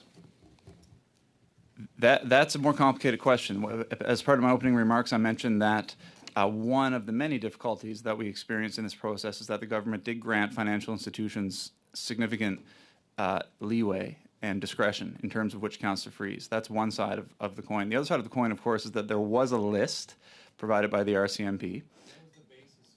I'll disagree on this point. I don't think I'm it was sorry, my leeway. apologies. If we could allow I'm going to pause for a second, just in a procedural, bit of a procedural intervention. We're going to allow the member to direct the questions, and Apologies. the person who is asked the questions will answer them, and we'll continue on that way. Mr. Motz, I've paused the time. The floor is back to you, sir. Thank you, Chair, and thank you, witnesses, for your indulgence. What was the basis for the decision that your institutions made to freeze bank accounts? Quickly. The basis of the decision was that someone was on the list as a designated person. And again, my point would be is if there was no discretion there, we had a legal obligation to freeze if they were a designated person. Okay, so again, you trusted government. Are you aware of any financial institution questioning the RCMP's rationale for including certain individuals on their list of accounts that were allegedly involved in the convoy? No. I am not aware. Did the RCMP provide any probable cause, any evidence, anything equivalent of a search warrant of any alleged criminal activity by those whose accounts you were asked to freeze when the RCMP provided you those lists? That would be a question better directed at the RCMP, Mr. Chair. No. You're the financial institution? Through the chair? Thank you. You're the financial institution? And usually when you receive a court order, there's evidence there to suggest that you have some obligation. So I take it by your answer, the RCMP did not provide any evidence of any criminal wrongdoing. Not to my knowledge. They provided a list, which was, it bears repeating, a very targeted and short list. But beyond the list, there was also, in addition, the latitude granted to financial institutions to freeze further accounts if they so chose. Now, Right. in our example, they did not choose to. Sorry, Mr. Hatch. Do financial institutions not require law enforcement to at least provide the reasoning when asking for individual accounts to be frozen? Not under the invocation of the emergency orders, no. Okay, but These were you haven't got legal extraordinary counsel measures. to give. Sorry, Well, apologies. according to the government, the We, reason we're here today, we- the reason we're here in this committee is to determine whether the government even had, met the threshold to invoke. We the are Emergencies Act. at the end of the intervention. I would state, and I know that this procedurally feels a little bit clumsy this round. It's helpful if the members of the committee address their questions to a specific person, and that way it won't provide confusion for the witnesses. We will now move on to a 5-minute round with Mr. Naqvi. Mr. Naqvi, you have the floor for 5 minutes. Thank you very much, Mr. Chair. Ms. Mason, I'm going to start with you. You in your opening statement talked about once the regs and the order came into force, you did a bit of a legal compliance to understand how it will be done. Can you provide us an overview as to what was your understanding and what mechanism did you put in place to comply with the regulations in the order?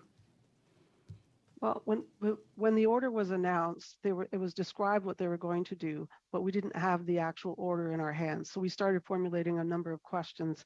And then when we saw the actual order, we continued to update those questions because we wanted to understand a number of implementation issues. It's normal to have guidance, and there was no guidance that came out with this order. So we generated a number of questions asking these questions of compliance, including scope, application, who would be treated as a designated person.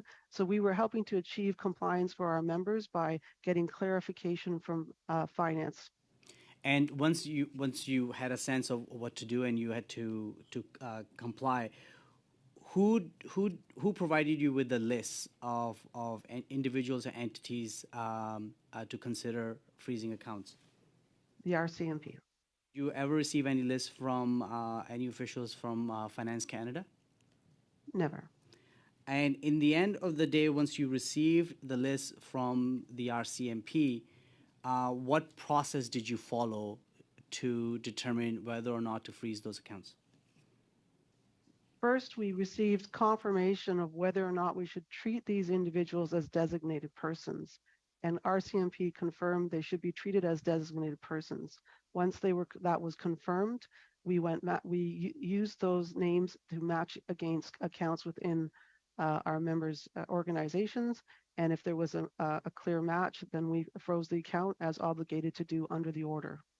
So is it accurate for me to say that the final decision to whether or not to freeze an account was a decision of the bank? The decision to freeze an account was on the RCMP, who said that this was a designated person. Once identified, if we had that account, the order required us to freeze it. But you had to do the due diligence in order to determine whether that account existed and it matched the designated person or entity. That's correct. And if it did similar not to match, how let me just sanctions ask work. quickly, if it did not Right. match, then you did not freeze those accounts. That is correct. Okay, thank you. Mr. Hatch, I was going to ask you the same question. Where the credit unions, where did they get the list of designated individuals and entities?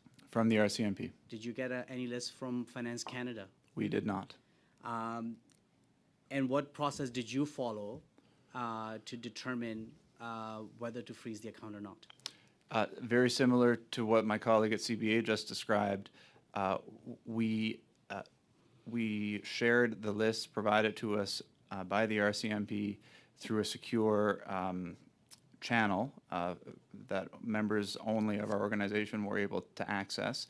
They then had a legal obligation under the emergency orders to check against that list to see if indeed any of those individuals held accounts at their respective credit unions, in which case they were obligated to freeze those accounts. And once again, similar question, that if the information did not match, then you made the decision, or the credit unions made the decision not to freeze those accounts? Correct. So the decision in the end of the day was of the credit unions to determine whether those designated entities or individuals met the requirement from your end or not? No.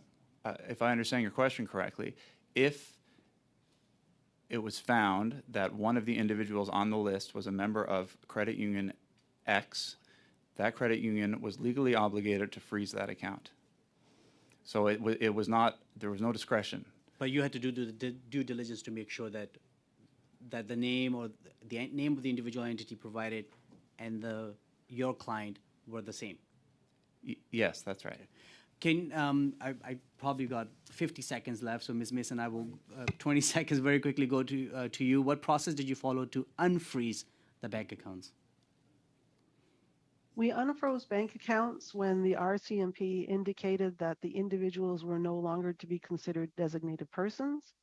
There was also a situation where an individual was able to show to one of our members that they were no longer in Ottawa and participating in those activities, and their account was unfrozen. Thank you. I think my time is up. It is up. We will now move on to Monsieur Fortin pour 5 minutes. 5 minutes, Mr. Fortin. Thank you very much, Chair. Mr. Hatch,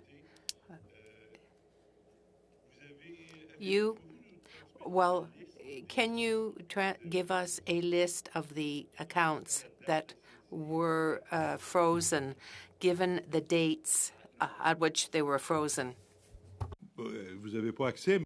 You don't have access to that, but we do need it. Who should we ask for the list? Have to come from the individual institutions that froze the accounts. Pouvez-vous nous fournir la liste? Can you give us the list of the institutions that froze the accounts so that we can ask them to appear and have the accounts that were frozen? Question. But I'd be happy to, but I'd have to go back and follow up to see whether or not that would be possible. We surveyed our members to get an indication of how many accounts were frozen across the sector nationwide. The number that came back, as I mentioned earlier, was 10 accounts. 10.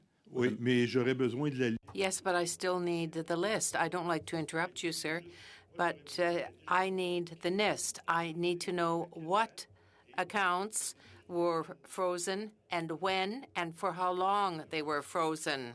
Intervention, there doesn't seem to be a shift. And if this is broadcast, Mr. Fortin, I want to make sure that you're reflected for the duration of your intervention. Can I just ask if there's a technical difficulty to make sure that the camera goes to Mr. Fortin? Otherwise, people will think that my Quebecois is flawless, but I can assure you it's not me with the intervention.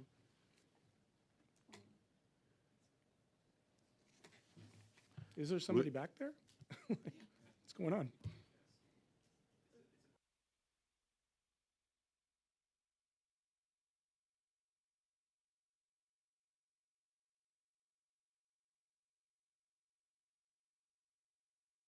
J'avais mis ma belle. I put my nice tie on just for you, sir. You got the nice tie on, sir. I hope that the interruption, was appropriate. We want to make sure you're getting your shot. Non, j'ai pas de problème. No problem. No.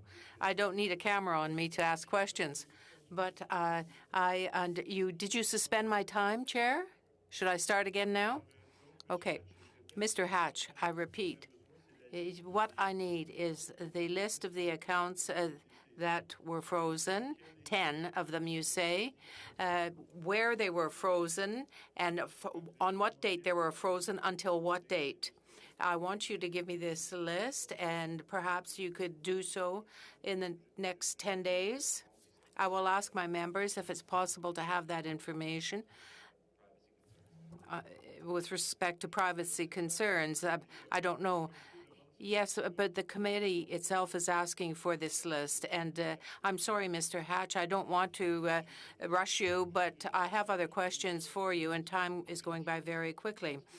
Would it be possible, Madame Mason, to have the list of the banks that froze accounts and the dates on which they were frozen? Till what date? We provided this information on a white label basis to the Department of Finance and also to the Public Commission. All of the personal information was redacted for privacy reasons. Yes, I understand that it was redacted for the inquiry, but you didn't answer my question. For our joint committee here of the House of Commons and the Senate, I am asking you to give me that list. Your answer is what? My answer was I would have to address the issues of privacy. I'm happy to come back to you on what I would be able to provide. I was giving by way of comparison what I have been able to provide so far. Merci, Madame Mason. Thank you, Ms. Mason. Mr. Hatch, I'm coming back to you now. You told us in your testimony that you represent co-ops and Caisse Populaire outside of Quebec. I know that Desjardins, Caisse Populaire Desjardins is not one of your members, no. And were the Caisse Populaire Desjardins briefed about the situation?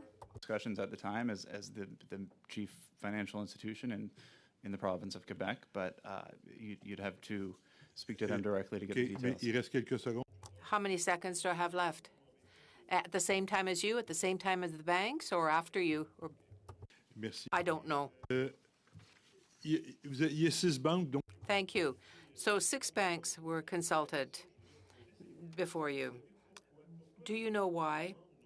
Do you know why your members were not consulted at the same time as the members of the CBA were? That exists at the federal level that the financial sector in Canada consists of 6 banks, and that's an exaggeration, but not really. These are 6 federally regulated financial institutions that do represent the lion's share of financial services in Canada. And if you're the federal government, it's a lot easier to deal with 6 institutions instead of 250. But if you're only dealing with 6, you're missing 20% of the market, 50% of the market in some provinces. Avez-vous demandé? Did you ask the government to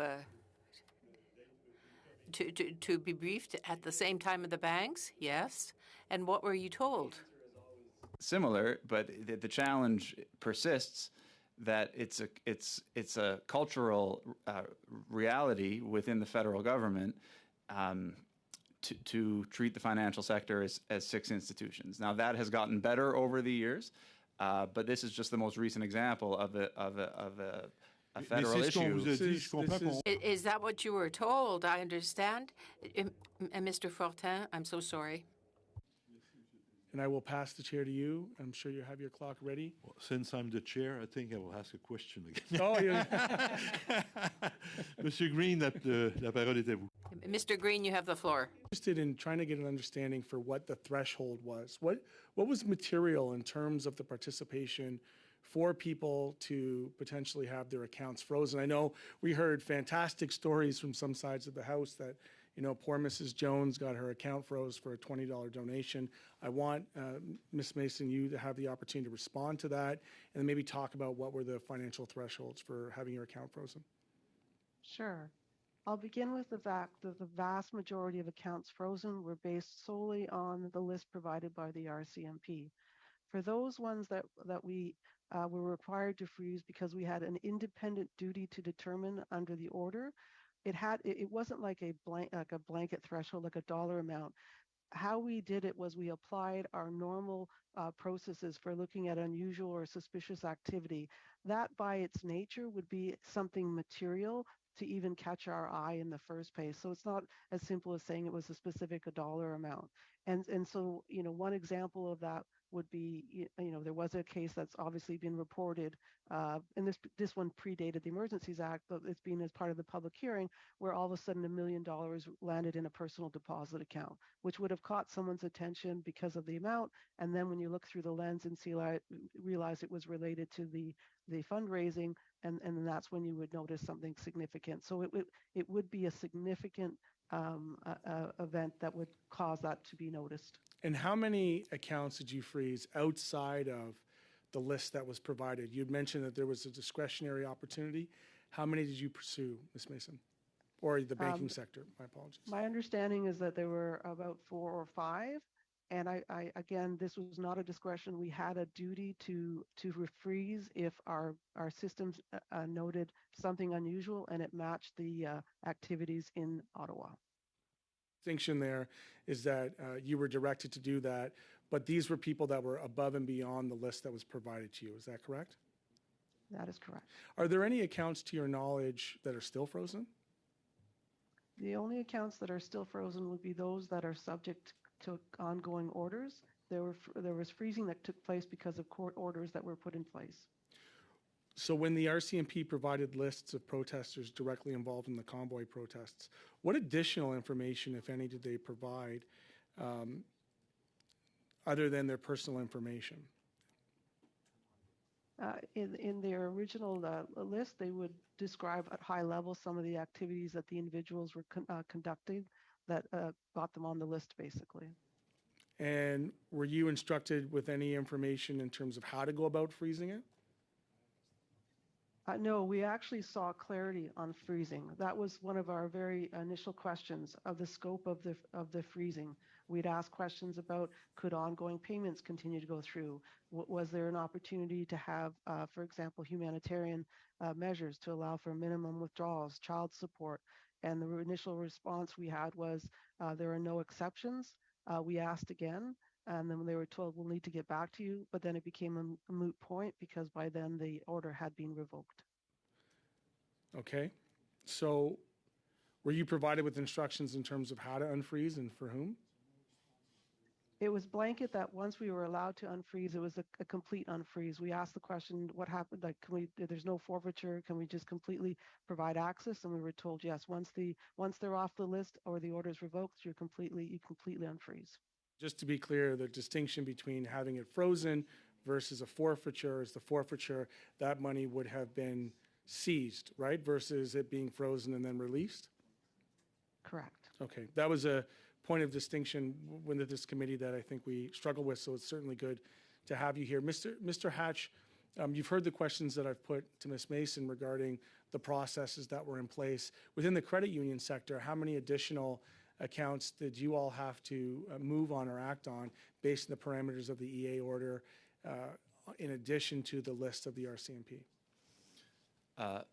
Fewer than 10. I haven't got the exact number, but it was a very small number. And I would add also that, some of the alarm that existed in the public at the notion that the government had the legal authority to do this was mirrored across our financial institutions as well. Because freezing an account is the nuclear option. It's not something you ever want to do. It's not something that you do lightly, if ever. So, I can say with confidence that it's not something anybody across the sector ever would do lightly. So to the extent that accounts were frozen beyond that list from the RCMP, it was a number that you could count on one hand. The application of this particular thing. I want you to have the opportunity to provide reflections on what you'd like to see for federal recommendations moving forward, but based on the look that I'm getting from my co-chair, I'll probably save that for the next round. So I'll take the floor back. I think that concludes my round, if my clock was correct. And we will continue on to Senator Boniface for 5 minutes. Senator Boniface, the floor is yours. Thank you, and thank you both for being here. Mr. Hatch, I'll put the question to you, perhaps to give you an opportunity to sort of further some of the comments you made. And I'll refer to the House Committee back last March in the organization, and said that the government granted a significant level of discretion to financial institutions regarding whose accounts to freeze. This further contributed to confusion and to possibly an uneven application of the financial components of the measures. Many would have appreciated further guidance from the government on which accounts would be frozen. Can you just expand on it a little and help us understand where the confusion was and how you would recommend that be addressed? There's no perfect approach to that question. You can't please everybody. I would draw a distinction between something like the UN publishes a list of individuals that are sanctioned globally, which is an exhaustive list. We check that on a regular basis and provide that communication to our members so that they can check against their membership. Whereas the list from the RCMP was not exhaustive. It was small and targeted, but then there was further discretion granted to financial institutions to, if they saw fit, freeze accounts. Now, that obviously did not result in the mass freezing of accounts. I think some of the stories that surfaced about people having their accounts frozen because of $25 donations were perhaps a little bit of hyperbole, if I can put it that way.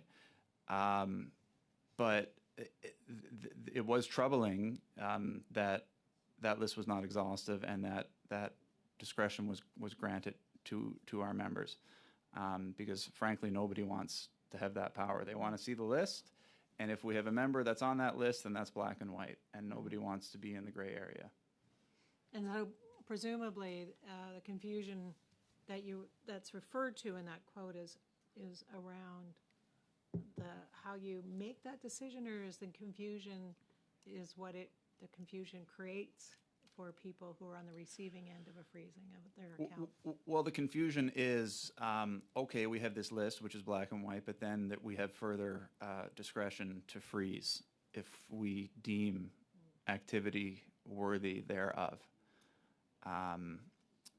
So people, like I said, don't want to have that discretion. They don't want to have that power and that ability to arbitrarily freeze accounts, and not that ever took place. There was nothing arbitrary about it, but it perhaps would have been better to have more concrete direction from the government in terms of exactly which accounts to freeze and exactly which criteria to apply. A dollar threshold is never perfect. Nobody can say that $999 donation is immaterial and $1,000 donation is material. A dollar threshold is not something that we would have expected, but more concrete guidance in terms of what criteria to check for would have been appreciated at the time. And from the Canadian Bankers Association, sorry, just checking to see whether you have anything you'd like to add to that. Absolutely. I don't think that the financial institutions should have be put in a situation where they have to take independent duty to determine. It should only be relying on a list, and that's what we actually conveyed to finance, that the appropriate way to do this to ensure consistency on how it should be applied would be to simply rely on a list that is provided, in this case by the RCMP. I disagree with my co-witness on the discretion. The wording in the order is shall. We shall do an independent determination, and we shall freeze if in fact the facts support that the activities have taken place, and there are concerns with a bank having to make that type of a decision as to whether or not those activities are taking place. Okay, thank you. And if you can just go back again from the testimony from the CBA before the House, it stated that it is important to remember that some accounts are still frozen to comply with court orders or proceedings. So that was at that time last March. Can you tell us, are there any accounts still frozen to comply with court orders or proceedings? You may have covered that, but I may have missed it. My understanding is there still are. Some have been paid into escrow, but others I think are still frozen. I can come back to you on that point, but the point is that there's still orders out there that are in effect impacting those funds. Thank you. Thank you, Mr. Chair. Thank you. And any additional information that you see fit to both witnesses in terms of expanding on questions that were asked or pertinent information, we would always accept that in a further communications from you. We will now turn on to Senator Harder for 5 minutes, sir. Thank you very much, Chair. My first question is to both of our witnesses. Did any of your financial institutions receive threats or warnings not to participate in the freezing of accounts? Ms. Mason, could you start? Not that I'm aware of. Also, not that I'm aware of. Thank you. What was the largest amount of an account seized? Ms. Mason? I would have to check that point. I can tell you the cumulative amount from all of our banks was 8.3 million. So it's definitely not any larger than that, but it would be significantly smaller, but it was not small amounts, if that helps you. Yes, thank you. They tended to be larger accounts. Mr. Hatch? Again, haven't got the precise numbers in front of me, but if memory serves, the largest single account was a mortgage or a debt account in the sum of a couple of $100,000. The others were savings or checkings accounts in the low to mid 4 digits, I would say. Okay, thank you. Ms. Mason, I know from testimony you've made in the Senate recently with respect to sanctions policy that you have a lot of experience on the implementation of sanctions. I wonder if that experience was at all called on in implementing the order that you received with respect to this event. And in terms of lessons learned, are there lessons from the sanctions regime that could have been transferred and been helpful to you in exercising your responsibility with respect to the freezing of assets here? Yes. From the case of sanctions, we had the systems in place. So when you actually have a designated name, we have the ability to search against that name. So we did leverage our sanctions compliance in that regard. What was missing and different than our usual approach with sanctions law is there's usually clarity on exceptions. Usually when a sanction is issued, if humanitarian relief is available, it's stated. If there's certain types of exemptions, it's stated. And it's also clear that it's a list and that the government's responsible for determining who's on the list and who comes off the list. Thank you. Mr. Hatch? I mean, very, very similar process. I wouldn't have anything to add from my colleague at CBA on that question. Great. And I look forward to Mr. Green's further questioning on lessons learned. Oh, good. Yeah, sure. Ms. Mason, lessons learned. Again, you've got the sanctions experience and now this experience. What advice do you have for us to perhaps consider in our report on how implementation of freezing of assets related to an emergency order could benefit from this experience and the broader context of sanctions policy? One would be, of course, the guidance. So you're not left with all these questions, that people know that it's limited and that it's targeted. Else? Also, I would add that financial institutions shouldn't have to be put in the position of determining whether a conduct is illegal. I noted that from earlier questioning. That's a good point to asterisk for our consideration. Mr. Hatch, other than being at the table earlier, what are the lessons learned? I would echo my colleague. Clear communication, not on day one, but on minute one. This was a minute by minute, hour by hour crisis, and you know, in the world of banking, you never want to use the R word, the run, and there was anything like that. But there were whispers that people were starting to show up, making large withdrawals in those key early days, the Monday and the Tuesday of that week, before it became clear later that week, because it was not yet clear. Eventually it became clear that it was very targeted, but it was not yet clear in the early days how targeted it was meant to be, and people in that situation, in some cases, assumed the worst. Thank you. Senator Patterson, you have 5 minutes, sir, and the floor is yours. Thank you, Mr. Chair. I'd like to ask each witness, beginning with Ms. Mason, could you tell us, when did your organization or the financial institutions you represent become aware of the special temporary measures? Our larger members, the 6 DSIB banks, were given a heads up it was coming. We learned when it was announced by the Prime Minister, but we all got the actual order at the same time. No one saw the details of that order until they were made public. So while they may have had a heads up, the specific details of the order were all received at the same time. And Mr. Hatch, please. That's correct. We heard of it when it was made public by the most senior levels of the government. And in the early days, or the first day or two, my recollection is that we were scrambling on behalf of credit unions to clarify whether or not the orders applied to us. The assumption was that, of course, they did, but it wasn't yet 100% crystal clear on day one that they were going to apply to provincially regulated financial institutions.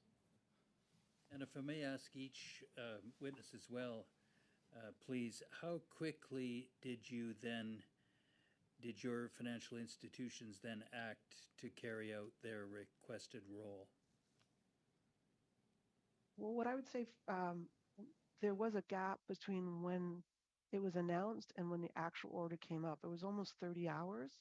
So what we did quickly was, based on what descriptions had been given both by the Prime Minister and Minister Freeland, started to generate a number of questions, because we were already wanting to understand what we would have to do from a compliance perspective. And then once the order was dropped and we saw the details, we updated those questions. We were ready to act once we received that first list from the RCMP. And Mr. Hatch, please. I would outline a broadly similar process, but again, you know, sort of behind by a day or two, which at the time felt like a much longer period of time than that, indeed. And again, question for both witnesses. We've got information from you about the freezing of accounts based on that kind of discretion you were required to exercise, the duty to determine illegal acts. And I think it was 4 or 5 from the Banking Association and 10 accounts from the credit unions. Could you each tell us how many accounts were frozen by your institutions based on the RCMP lists? So ours would be about 175. Our accounts in total were 180, so I'm ballparking here, but the vast majority. And Mr. Hatch? Yeah, I haven't got the precise numbers, but again, there was only 10 in total. So, you know, some, if not most of those, would have come from the list, but not all of them. Thank you, Mr. Chair. To the committee, we have the ability to go into the second round, and I just want to put to the committee whether you want to follow our standard practice of 4 and 3, or whether you want to expand to 5. So, well, it would appear that we have until 9:30, if I'm correct. So we do have time to stay with 5s if you'd like it, and of course, if you've kind of exhausted your line, you can always defer. Does that still work for everybody? Okay, we will continue on then with a 5-minute intervention of Mr. Motts, followed by Ms. Bendayan for 5 minutes. Mr. Motts, the floor is yours. Thank you very much. Chair, Ms. Mason, this is directed to you. Recently released minutes of a February 21st secret cabinet meeting indicate that our Deputy Prime Minister and Minister of Finance, Freeland, stated, and I quote, the minutes reported on a conversation that she had with CEOs of the major banks. Banks were pleased that the government was working on a plan that would see individuals with their accounts frozen report to the police prior to the bank having their accounts frozen, end of quote. Now, did at any time the minister or a staff member of Finance Canada ask banks, your banks, how many accounts have been frozen, or pushing for banks to act faster, or question why more accounts have not been frozen? We definitely got questions. We know the minister reached out individually to some of our banks, and we've got from the finance officials themselves questions about the number of accounts frozen because they wanted to understand that the order was being implemented and felt it important to say what the impact was. I think they were interested also on the basis for the numbers that we were producing, and we explained that the numbers that we had were in large part due to the fact that we needed to rely heavily on the lists provided by the RCMP. Okay. Now, for both of you, were there any restrictions placed on how the private information of Canadians received from the RCMP could be used, or for how long it could be relied upon? Yes, no? There were no instructions when the information was provided.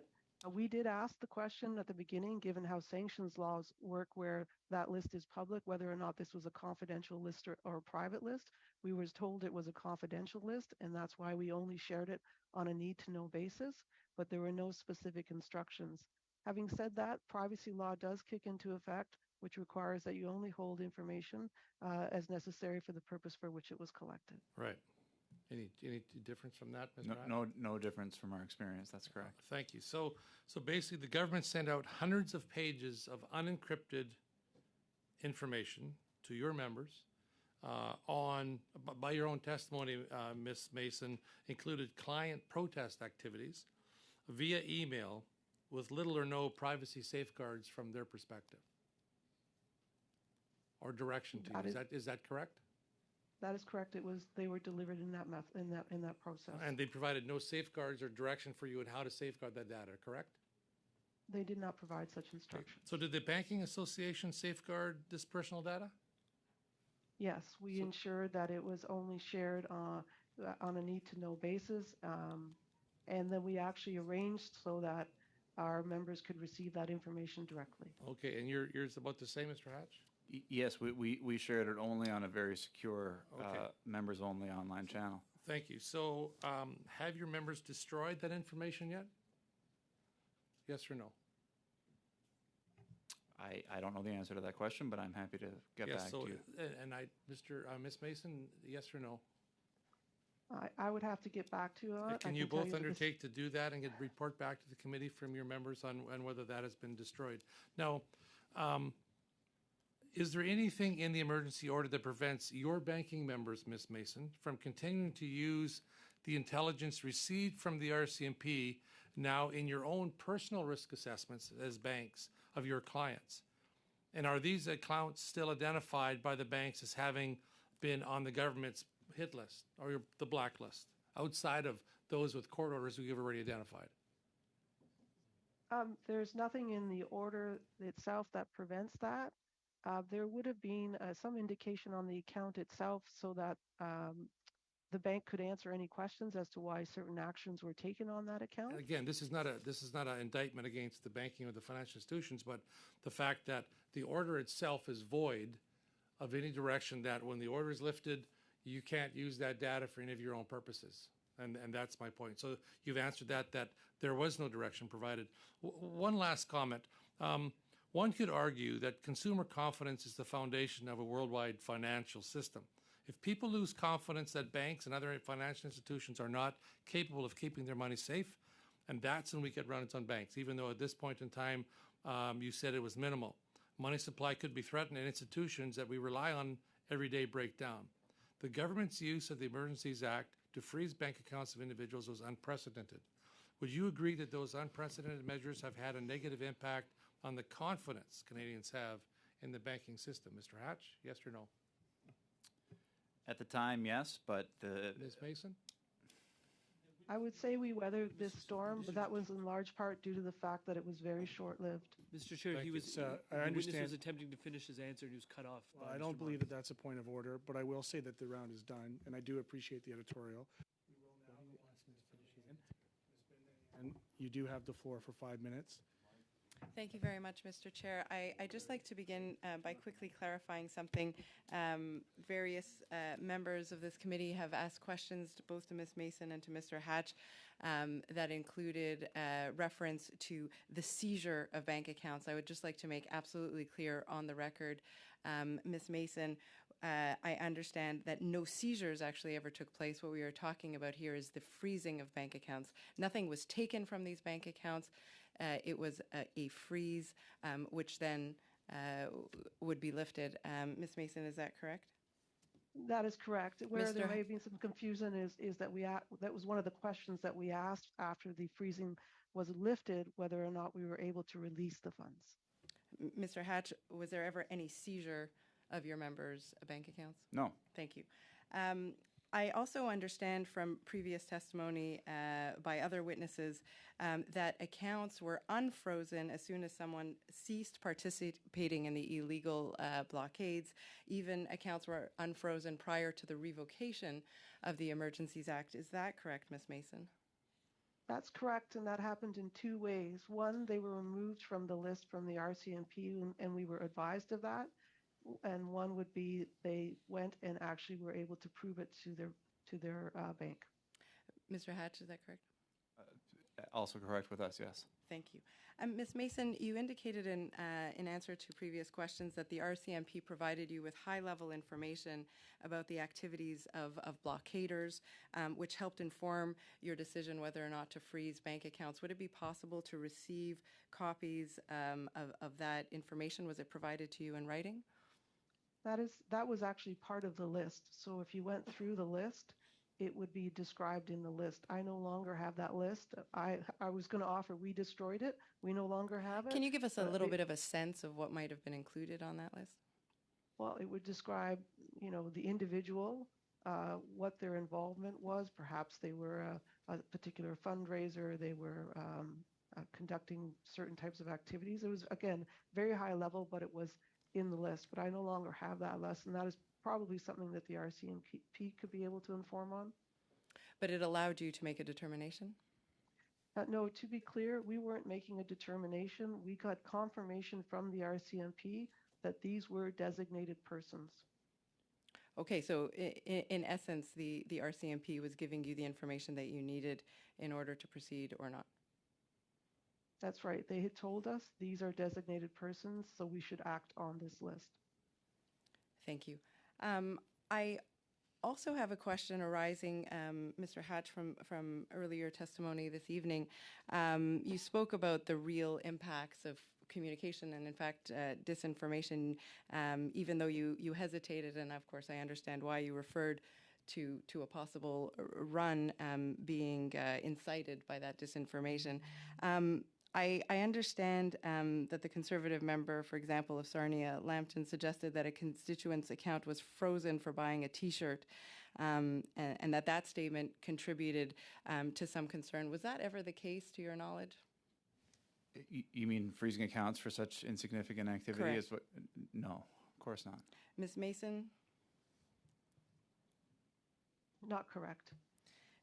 Thank you. Mr. Chair, with the time that I have remaining, I would like to move the motion that I had indicated that I would earlier with respect to Give, Send, Go. I would move at this time that the members of the committee call on Give, Send, Go to appear before this committee by Thursday, December 1st, 2022 at the latest, in order to provide the testimony that they were supposed to provide to this committee this evening. Mr. Chair, I am open to the suggestion as to how you would like to move forward on that motion. It appears that there's unanimous consent around the table to take care of that administrative manner. Yes, and can I just, if you would, Ms. Bandayan, to add at the time, like the half the hour, the allotted time, like an hour and a half? I don't know if other members of this committee have this information, but I am not aware of what witnesses are scheduled for next Thursday, which does leave me in the position of looking to the clerk. We do have, so I do want to acknowledge our good clerk today is visiting us from another committee, and both are. Let me take a look what we have here. Yes, please. I believe we have, expect to have 2 mayors next week. We're on the list. Mayor of Windsor and the Mayor of Coots, I believe. Mr. Chair, if I could just... For the second panel, it's vehicle. Mr. Chair, I just point out that he would have been here for part of a 1.5-hour panel, so perhaps if we had him for 45 minutes to an hour, or if we just added him to a panel with the mayors. Because the clerk isn't here, and if my recollection is correct, next Thursday is the American Thanksgiving, and they avoided that day for those witnesses because of that. So I just want to be clear. First, panel 1 is ITAC and Jody Thomas. Panel 2 is Canadian Manufacturers and Exporters and the Manufacturiers Exporteurs de Quebec. I would suggest that it could be done on December 1st then.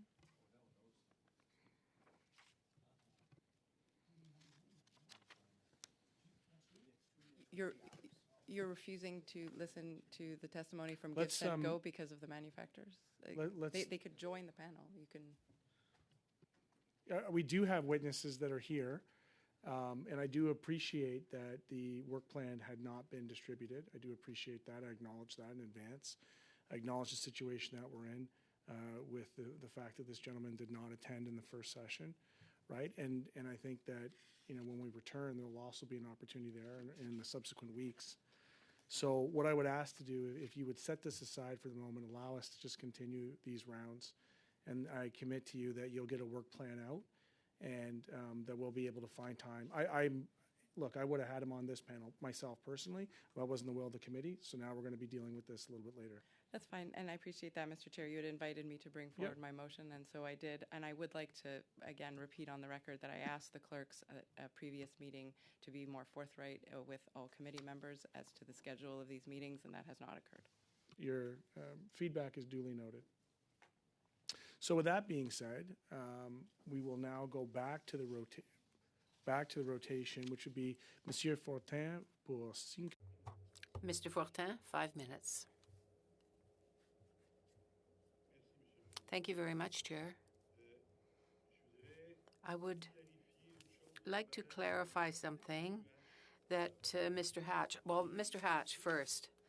The 10 accounts, because you said that there were 10 accounts.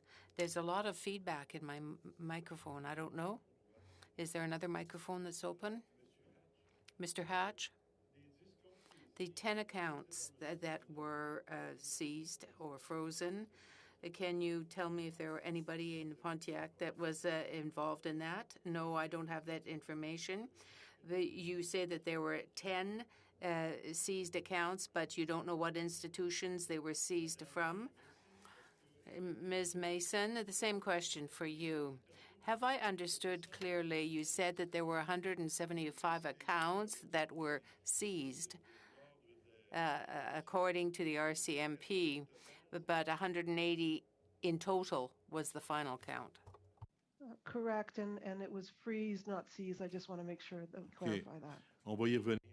I'm getting to that. Do you know the names of the institutions for those seizures and or freezes?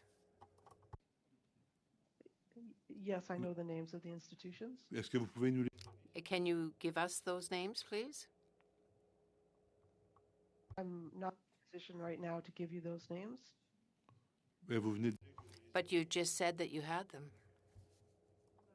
But I was authorized to share them with the commission and with finance. It was done on an aggregated basis and white labeled. So we can show the individuals, but I don't have permission to share individual financial institution data. Le nom des institutions. The name of the institutions that seized bank accounts, I don't think is very confidential, but I'm not asking for the number of accounts. Maybe we will get there, but for the names of the institutes where they were frozen or seized, I don't think it's confidential. N'êtes-vous pas d'accord? Don't you agree, Ms. Mason? Are you still with us? Yeah, no, I'm still with you. I'm trying to understand. Are you asking which of our banks actually froze any accounts? Exactly. Okay, so I'm quite clear. I can say that each of our largest banks, given their volume, ended up having accounts that were on that list. Just their names, please. Time is going by quickly. I'd like the names of the institutions, please. Okay, so our 6 largest banks had customers that were on that list. So it would be RBC, Toronto Dominion Bank, Bank of Nova Scotia, CIBC, National Bank, and Bank of Montreal. Okay. Ce sont les... These are the only banks, the 6 banks that had accounts that were seized or frozen. I'd have to double check on some of the other smaller banks that I have. So there's about 3 or 4 other banks, but I don't know them off by heart. I'd have to check. Okay, so vous allez pouvoir... Well, you could come back to us with the information in the coming days then? Sure. Merci. Thank you. Ms. Mason, if I talked to you about the seizure at the conservatory, do you know what that is? OK. Êtes-vous avocat? Are you a lawyer? You have a legal background, but you don't know a conservatorship seizure. Do you know what that is? Oh, okay. Sorry, I heard a different word. Yes, I'm familiar with that. Est-ce que c'est pas... Isn't that where you freeze sums of monies when you do that, when there's a conservatorship? I'm not understanding the question of what about. Ben, je vous dis, moi, qu'une saisie... A conservatorship, a seizure, freezes the account, the funds in the account, or even a building. It is to protect against further transactions. Isn't that precisely what you did when you say that you froze, but it wasn't a seizure? But I am saying to you that it was a conservatorship seizure. Am I correct? We froze the accounts so that no further transactions would take place. Oui, je comprends. Yes, I understand, but you're saying it's not a seizure. But isn't that precisely the nature of conservatorship, a seizure, as opposed to a seizure where it is binding, where it is executory? Sorry. Yeah. Again, that's what was required of us. We tried to find relief so that there could be certain exceptions to the use and access to the accounts, but that's what we were told we were required to do. Thank you. Monsieur Fortin, if I could. Perhaps... Oui? Ça va, la question. Yes? You have the floor, Mr. Green. Thank you, Mr. Chair. Perhaps, Ms. Mason, given the nature of the questioning, I think maybe something was a little bit lost in interpretation. And I just want you to maybe just give your definition of what a conservatorship seizure is versus perhaps what happened legalistically under the Emergency Act. Right. So my understanding from how it's being described, it is everything is frozen, so it's preserved and can't be accessed in any way. And in that sense, because there were no exceptions to with to access to funds in the account, then effectively, yes, those monies were preserved and there was no access in any way. I just wanted you to have that opportunity to be able to expand on that. It seemed to be a point of contention Good, for my thank you. colleague. I heard in the testimony, Mr. Hatch, you described something that I hadn't contemplated, and that was the freezing of a debt instrument, a mortgage. Is that correct?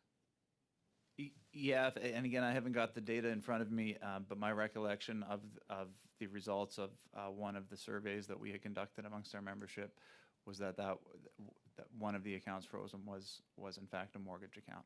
So I don't have any further details Ms. Mason, on that. did you also have like debt instrument accounts frozen in the process? Yes, and I'll clarify on that point. That was one of the questions that we had asked, which was what types of accounts. So you could have a line of credit, for example, that would be accessible, that you had to freeze it so that someone couldn't access the funds available. So that I'm clear, because that's new information for me, what would be some of the unintended consequences? Does that mean that the person would become potentially a default for their homes by not being able to provide payments to a debt instrument? And it's more the case that you wouldn't be able to draw on it. That's on a versus line of P2. credit. But if it's a mortgage one, which we heard from Mr. Hatch, so through you, was the mortgage a personal line of credit mortgage, or was it like a traditional mortgage? It was a HELOC, so it's Yeah. the ability to access funds. That's right, and that's my understanding of our experience as well. Is that it's not. It is a HELOC, a home equity line of credit, Right, so the okay, person no I'm longer has familiar with access. that. That makes more sense. So they couldn't access the large amounts of equity within their homes. Okay, that makes sense. I'm curious to know about the unintended consequences. I'm also curious to know, on a number of occasions, Ms. Mason, you mentioned that information had come after the fact. That in fact, the Emergency Act had been declared, you were provided with a list and a set of instructions, and you had to go back to the government a number of times for clarification. Is it your opinion that the instructions that were provided to your association, your sector, was inadequate to adequately define and execute what was asked of you? The reason we had to go back was because we didn't have the full set of orders. We had descriptions. Minister Chrystia Freeland had described what was coming, but we didn't actually see it. So we started generating questions then. And once we saw the actual order, then we did get definitive responses. But in fairness, we did go ask again further on the humanitarian relief. Are you sure we can't get some sort of humanitarian relief? Correct, but that wasn't outlined in the original order. No, it wasn't dealt with in the order at all. And that's where I would distinguish it from, example, sanctions regulations. Correct. And so would it be your testimony here today that should there, look, I think the purpose of this committee, at least for me, is to ensure we don't have to get to a place like this again. But should the government ever go down a road like this or similar to this, would it be your recommendation here today that the government provide in its fullest abilities, in the earliest time possible, a full list of how, what, where, when, and who these orders would be executed against? Correct. And Mr. Hatch, would that also be your testimony, sir? We'd be more comfortable with a list. And if I may add, Mr. Chair, from earlier, I was interrupted. It was asked of me if these actions caused a decline in trust in the system, and I answered yes, but, and was cut off. Sure. Yes, in those very early days. Of course, there was panic. People didn't know what the orders meant. They didn't know if their account was going to be frozen or not, but that didn't last very long. Eventually, and after not very many days, in fact, a week or two, it became clear the very targeted and narrow nature of these orders to such a degree that today I would surmise that the impact on trust in the system is negligible or non-existent. We have a very sound financial system in Canada, and consumers can continue to have confidence in it. Appreciate that. Certainly beats cryptocurrency, I would say. We will now go on to the next speaker, which would be Senator Boniface. Senator Boniface, the floor is yours. On that note, thank you both again for being here. I don't have a lot of questions left, but I just wondered if you could tell me, and I'd like to hear from both of you, have either of your organizations done a postmortem on these emergency provision, on their effectiveness or your respective effectiveness in implementing them? And if so, what would you find, or what was the outcome?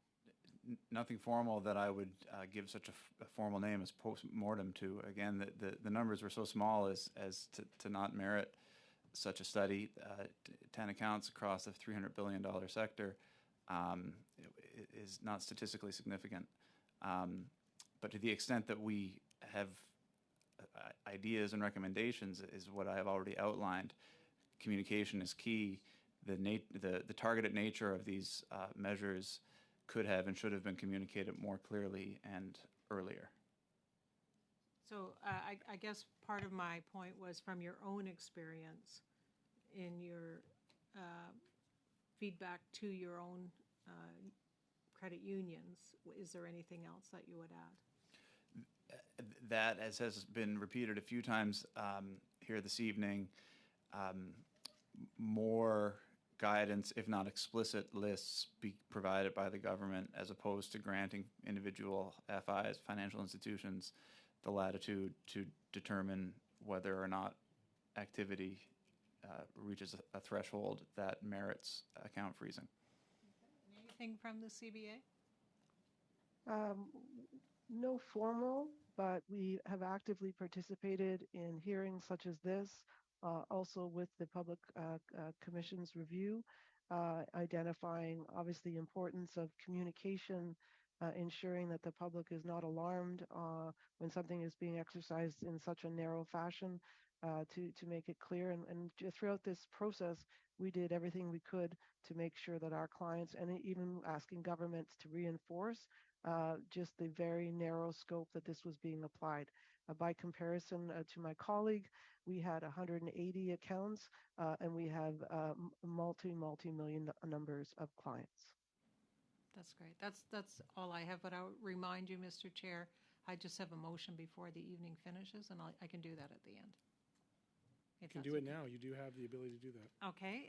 Well, if I think I've spoken to every group about this, and I forgot to actually table it last week. It's a motion asking that an ISG senator be designated to be here when I'm unable to be here. There'll be few occasions, but I want to just be able to have somebody sit in. It's a unique position of the differences between the rules of the Senate and the rules in the House. So I just asked for that concurrence. I think would seek unanimous consent on that. Agreed. Any Great. Opposed? Let it be shown that it was unanimous. I have to say for the record, we've probably had more unanimous consents today than we have in any other meeting, so well done. We will now move on to Senator Harder. Senator Harder, you have 5 minutes, and the floor is yours. Thank you, Chair. I thought that Senator Boniface was speaking for me there. Let me again thank the witnesses.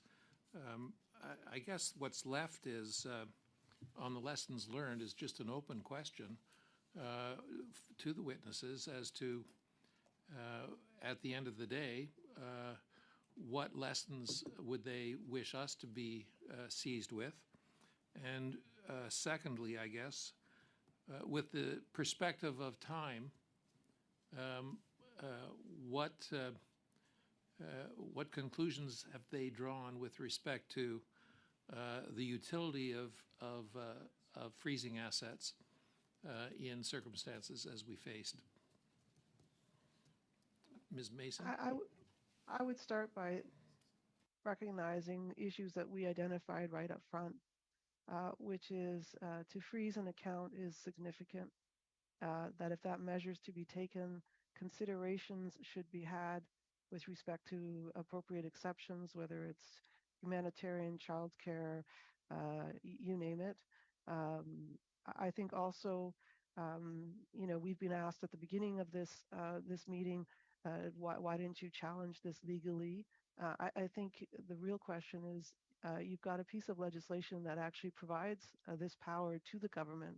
So I think you have to start at first principles of whether that power should be provided. I'm not the one to determine that, but you have to start with the fact that this legislation exists. It has an oversight power.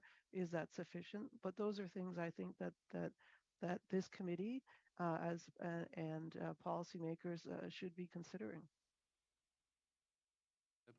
To add to it from our previous set of questions, you referenced the sanctions regime and lessons learned from that could be transferred. I wonder if you could give some additional thought and perhaps reflect a bit in writing on what it is that we could incorporate in our consideration of recommendations.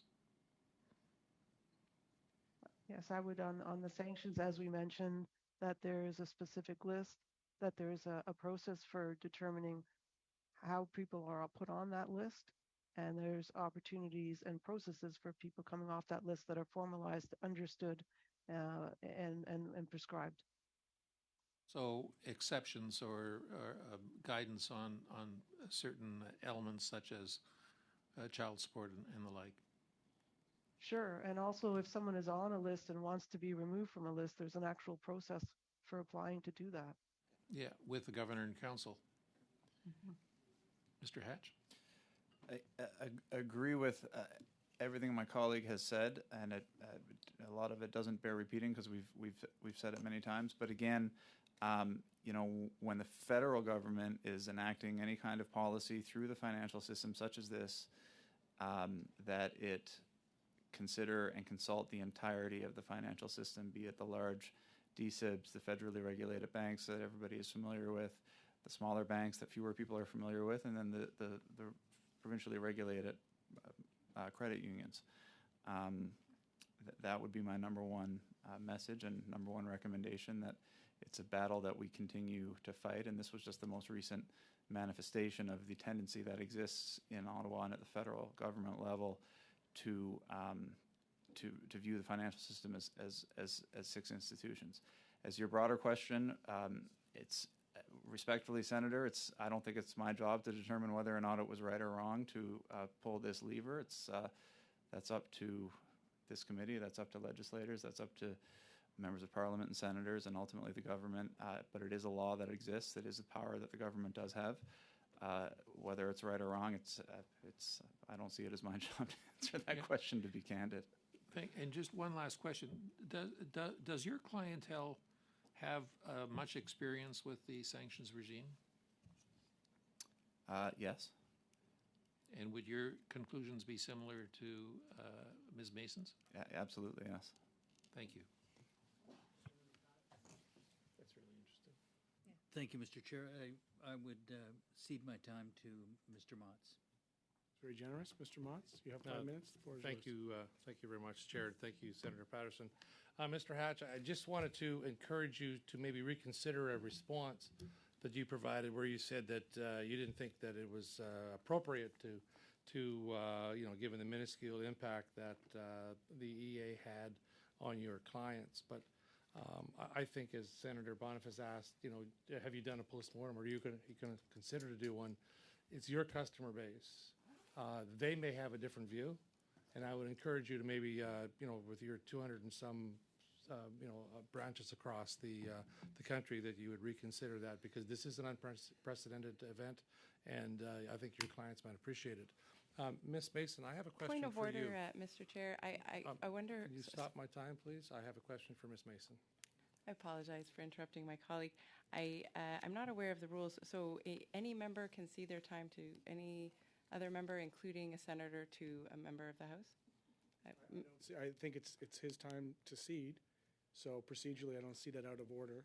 It's just never happened, Mr. Chair. We've always had senators ceding their times to other senators. Fair enough.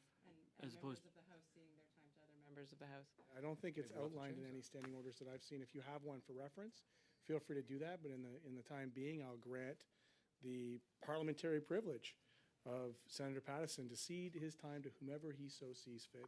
And in this moment, it happens to be Mr. Motts. Thank you, Chair, and I certainly concur with your ruling. Miss Mason, this question is related to you. As you are aware, and you know, the Emergencies Act, the whole premise around it was to be charter compliant. That was the rule around it. If you read the act over again, that there's a charter compliance requirement there.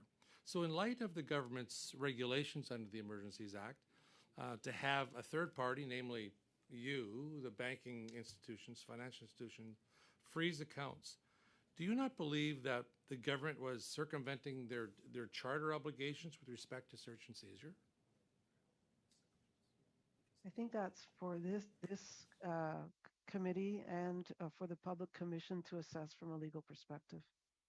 Well, that's a nice skate. However, you know, you're the banking institutions who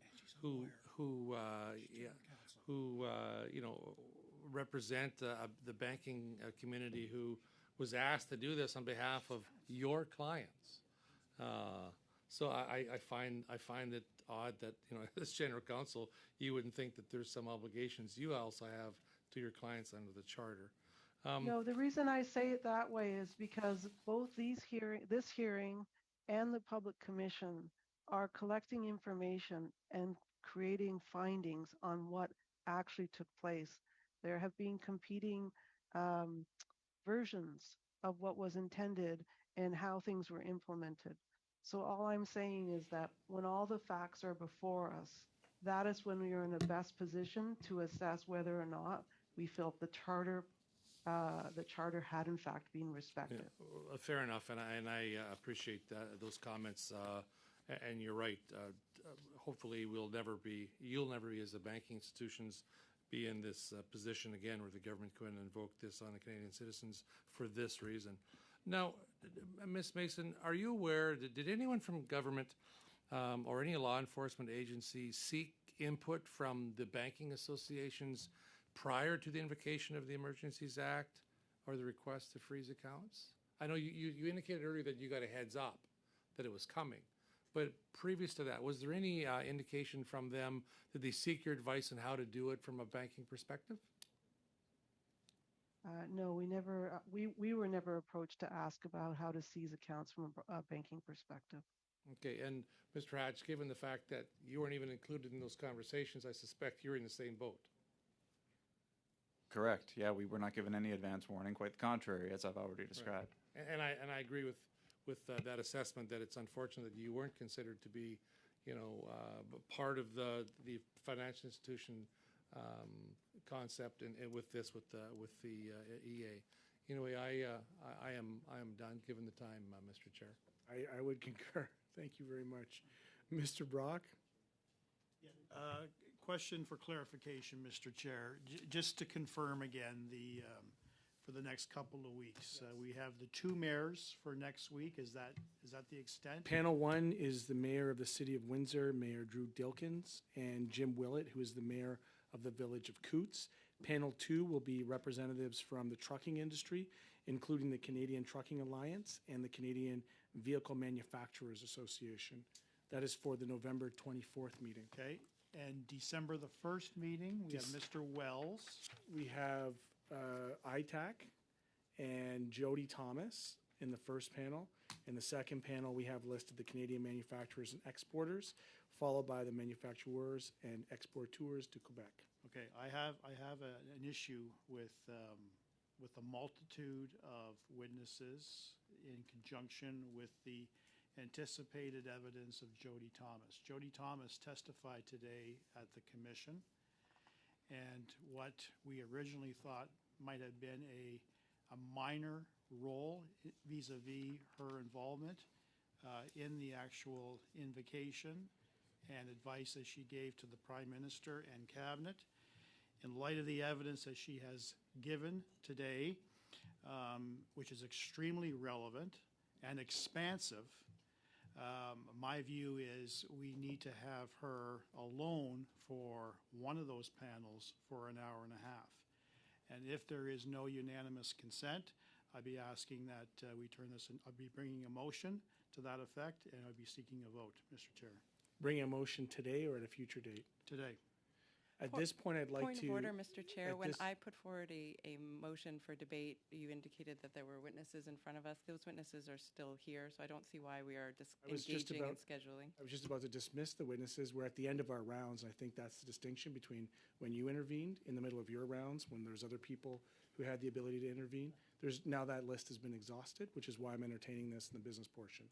Having said that, Ms. Mason and Mr. Hatch, I would like to thank you for your participation in this process and in all processes related to this situation. And I would happily bid you adieu and wish you well and not dismiss you, but say goodbye so that we can carry on with our business that's at hand here. Thank you. Thank you, and enjoy the rest of your evening. Thank you. Merci, Madame Mason. Monsieur Hatch. Thank you, Ms. Mason, Mr. Hatch.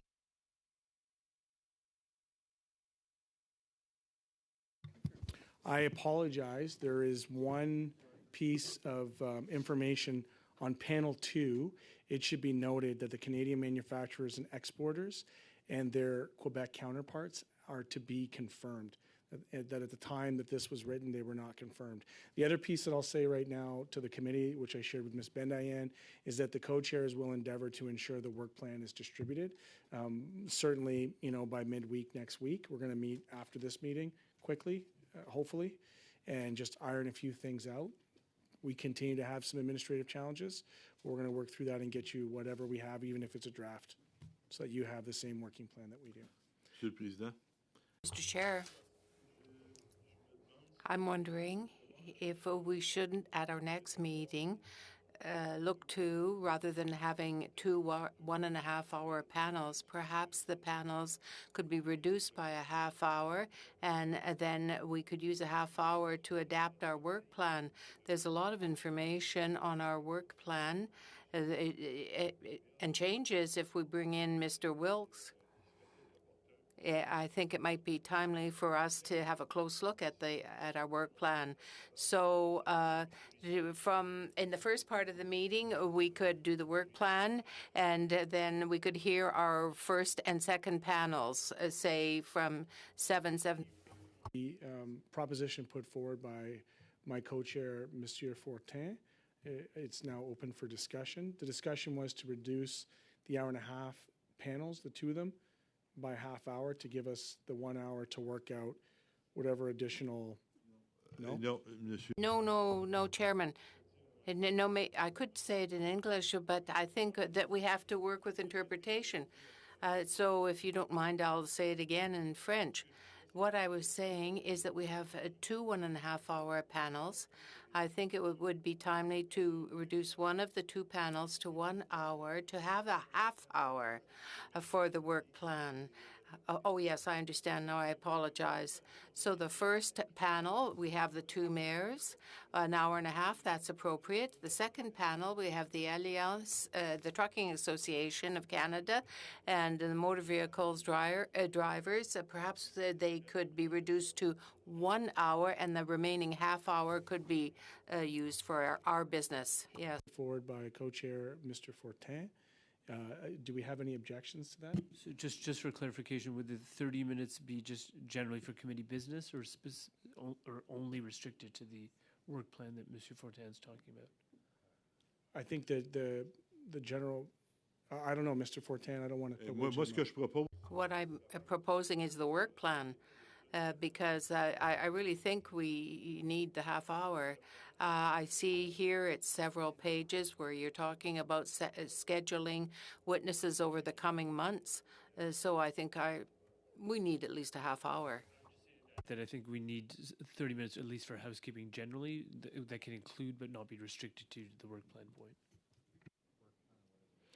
Okay, I will state for the record as a co-chairing person that the priority will be the beginning, the initial discussion will be around the work plan, and then we'll get to whatever housekeeping items happen after that. So that I just ask that there's no surprise motions or things that are dilatory that might disrupt our ability to put that to rest, because it's an ongoing administrative challenge that we've now heard raised as a point of order in subsequent meetings, and one that I take seriously and want to make sure that we just complete on. Is that okay? Is everybody in agreement? Okay, so with that being said, we will reduce the second section by a half hour. We'll have it at the beginning. Is that correct, or at the end? We'll have it at the end. Smart, thank you. Right, okay, correct. So we'll put it at the end? Okay, so that's unanimous. We don't need to vote on that. There's no dissenting opinions? It's at the end, it's in camera, is that what the clerk just said? Well, as committee business usually. As committee business for scheduling, we typically do that because we're Discussing witnesses. correct. Sure. Mr. Chair, can I just ask that if there are, because I understand from the clerk in her whispering to you that they're not finalized, is it possible to advise the committee if there are changes, if witnesses do cancel, we could receive an email? Absolutely. And I'll just state again for the record, we literally found out 10 minutes before. Okay. We'll definitely do that, and on a move forward, we'll even get you guys the drafts in advance. Would it be possible to come back to my motion, which was suspended? I still, perhaps we could, if you would like to move to a vote on the motion I had made earlier, I still believe that it would be appropriate to hear from Give Send Go on December 1st, and I'm very flexible on which panel you would like to add that witness to. I would like to propose that we use the 410 remedy in the second panel to carve out some time from the manufacturers of both and just apply that to just the Give Send Go, to have that as a standalone. And I think that will help us avoid any, cross-contamination of, is that agreeable? Okay, do we have agreement? Sorry, can you repeat that, Mr. Chair? Carried. No, I'm just kidding. Yeah. So we're going to apply the 410 solution to the second round of the December 1st meeting to re-invite Give Send Go. But the thinking is to give them their own session.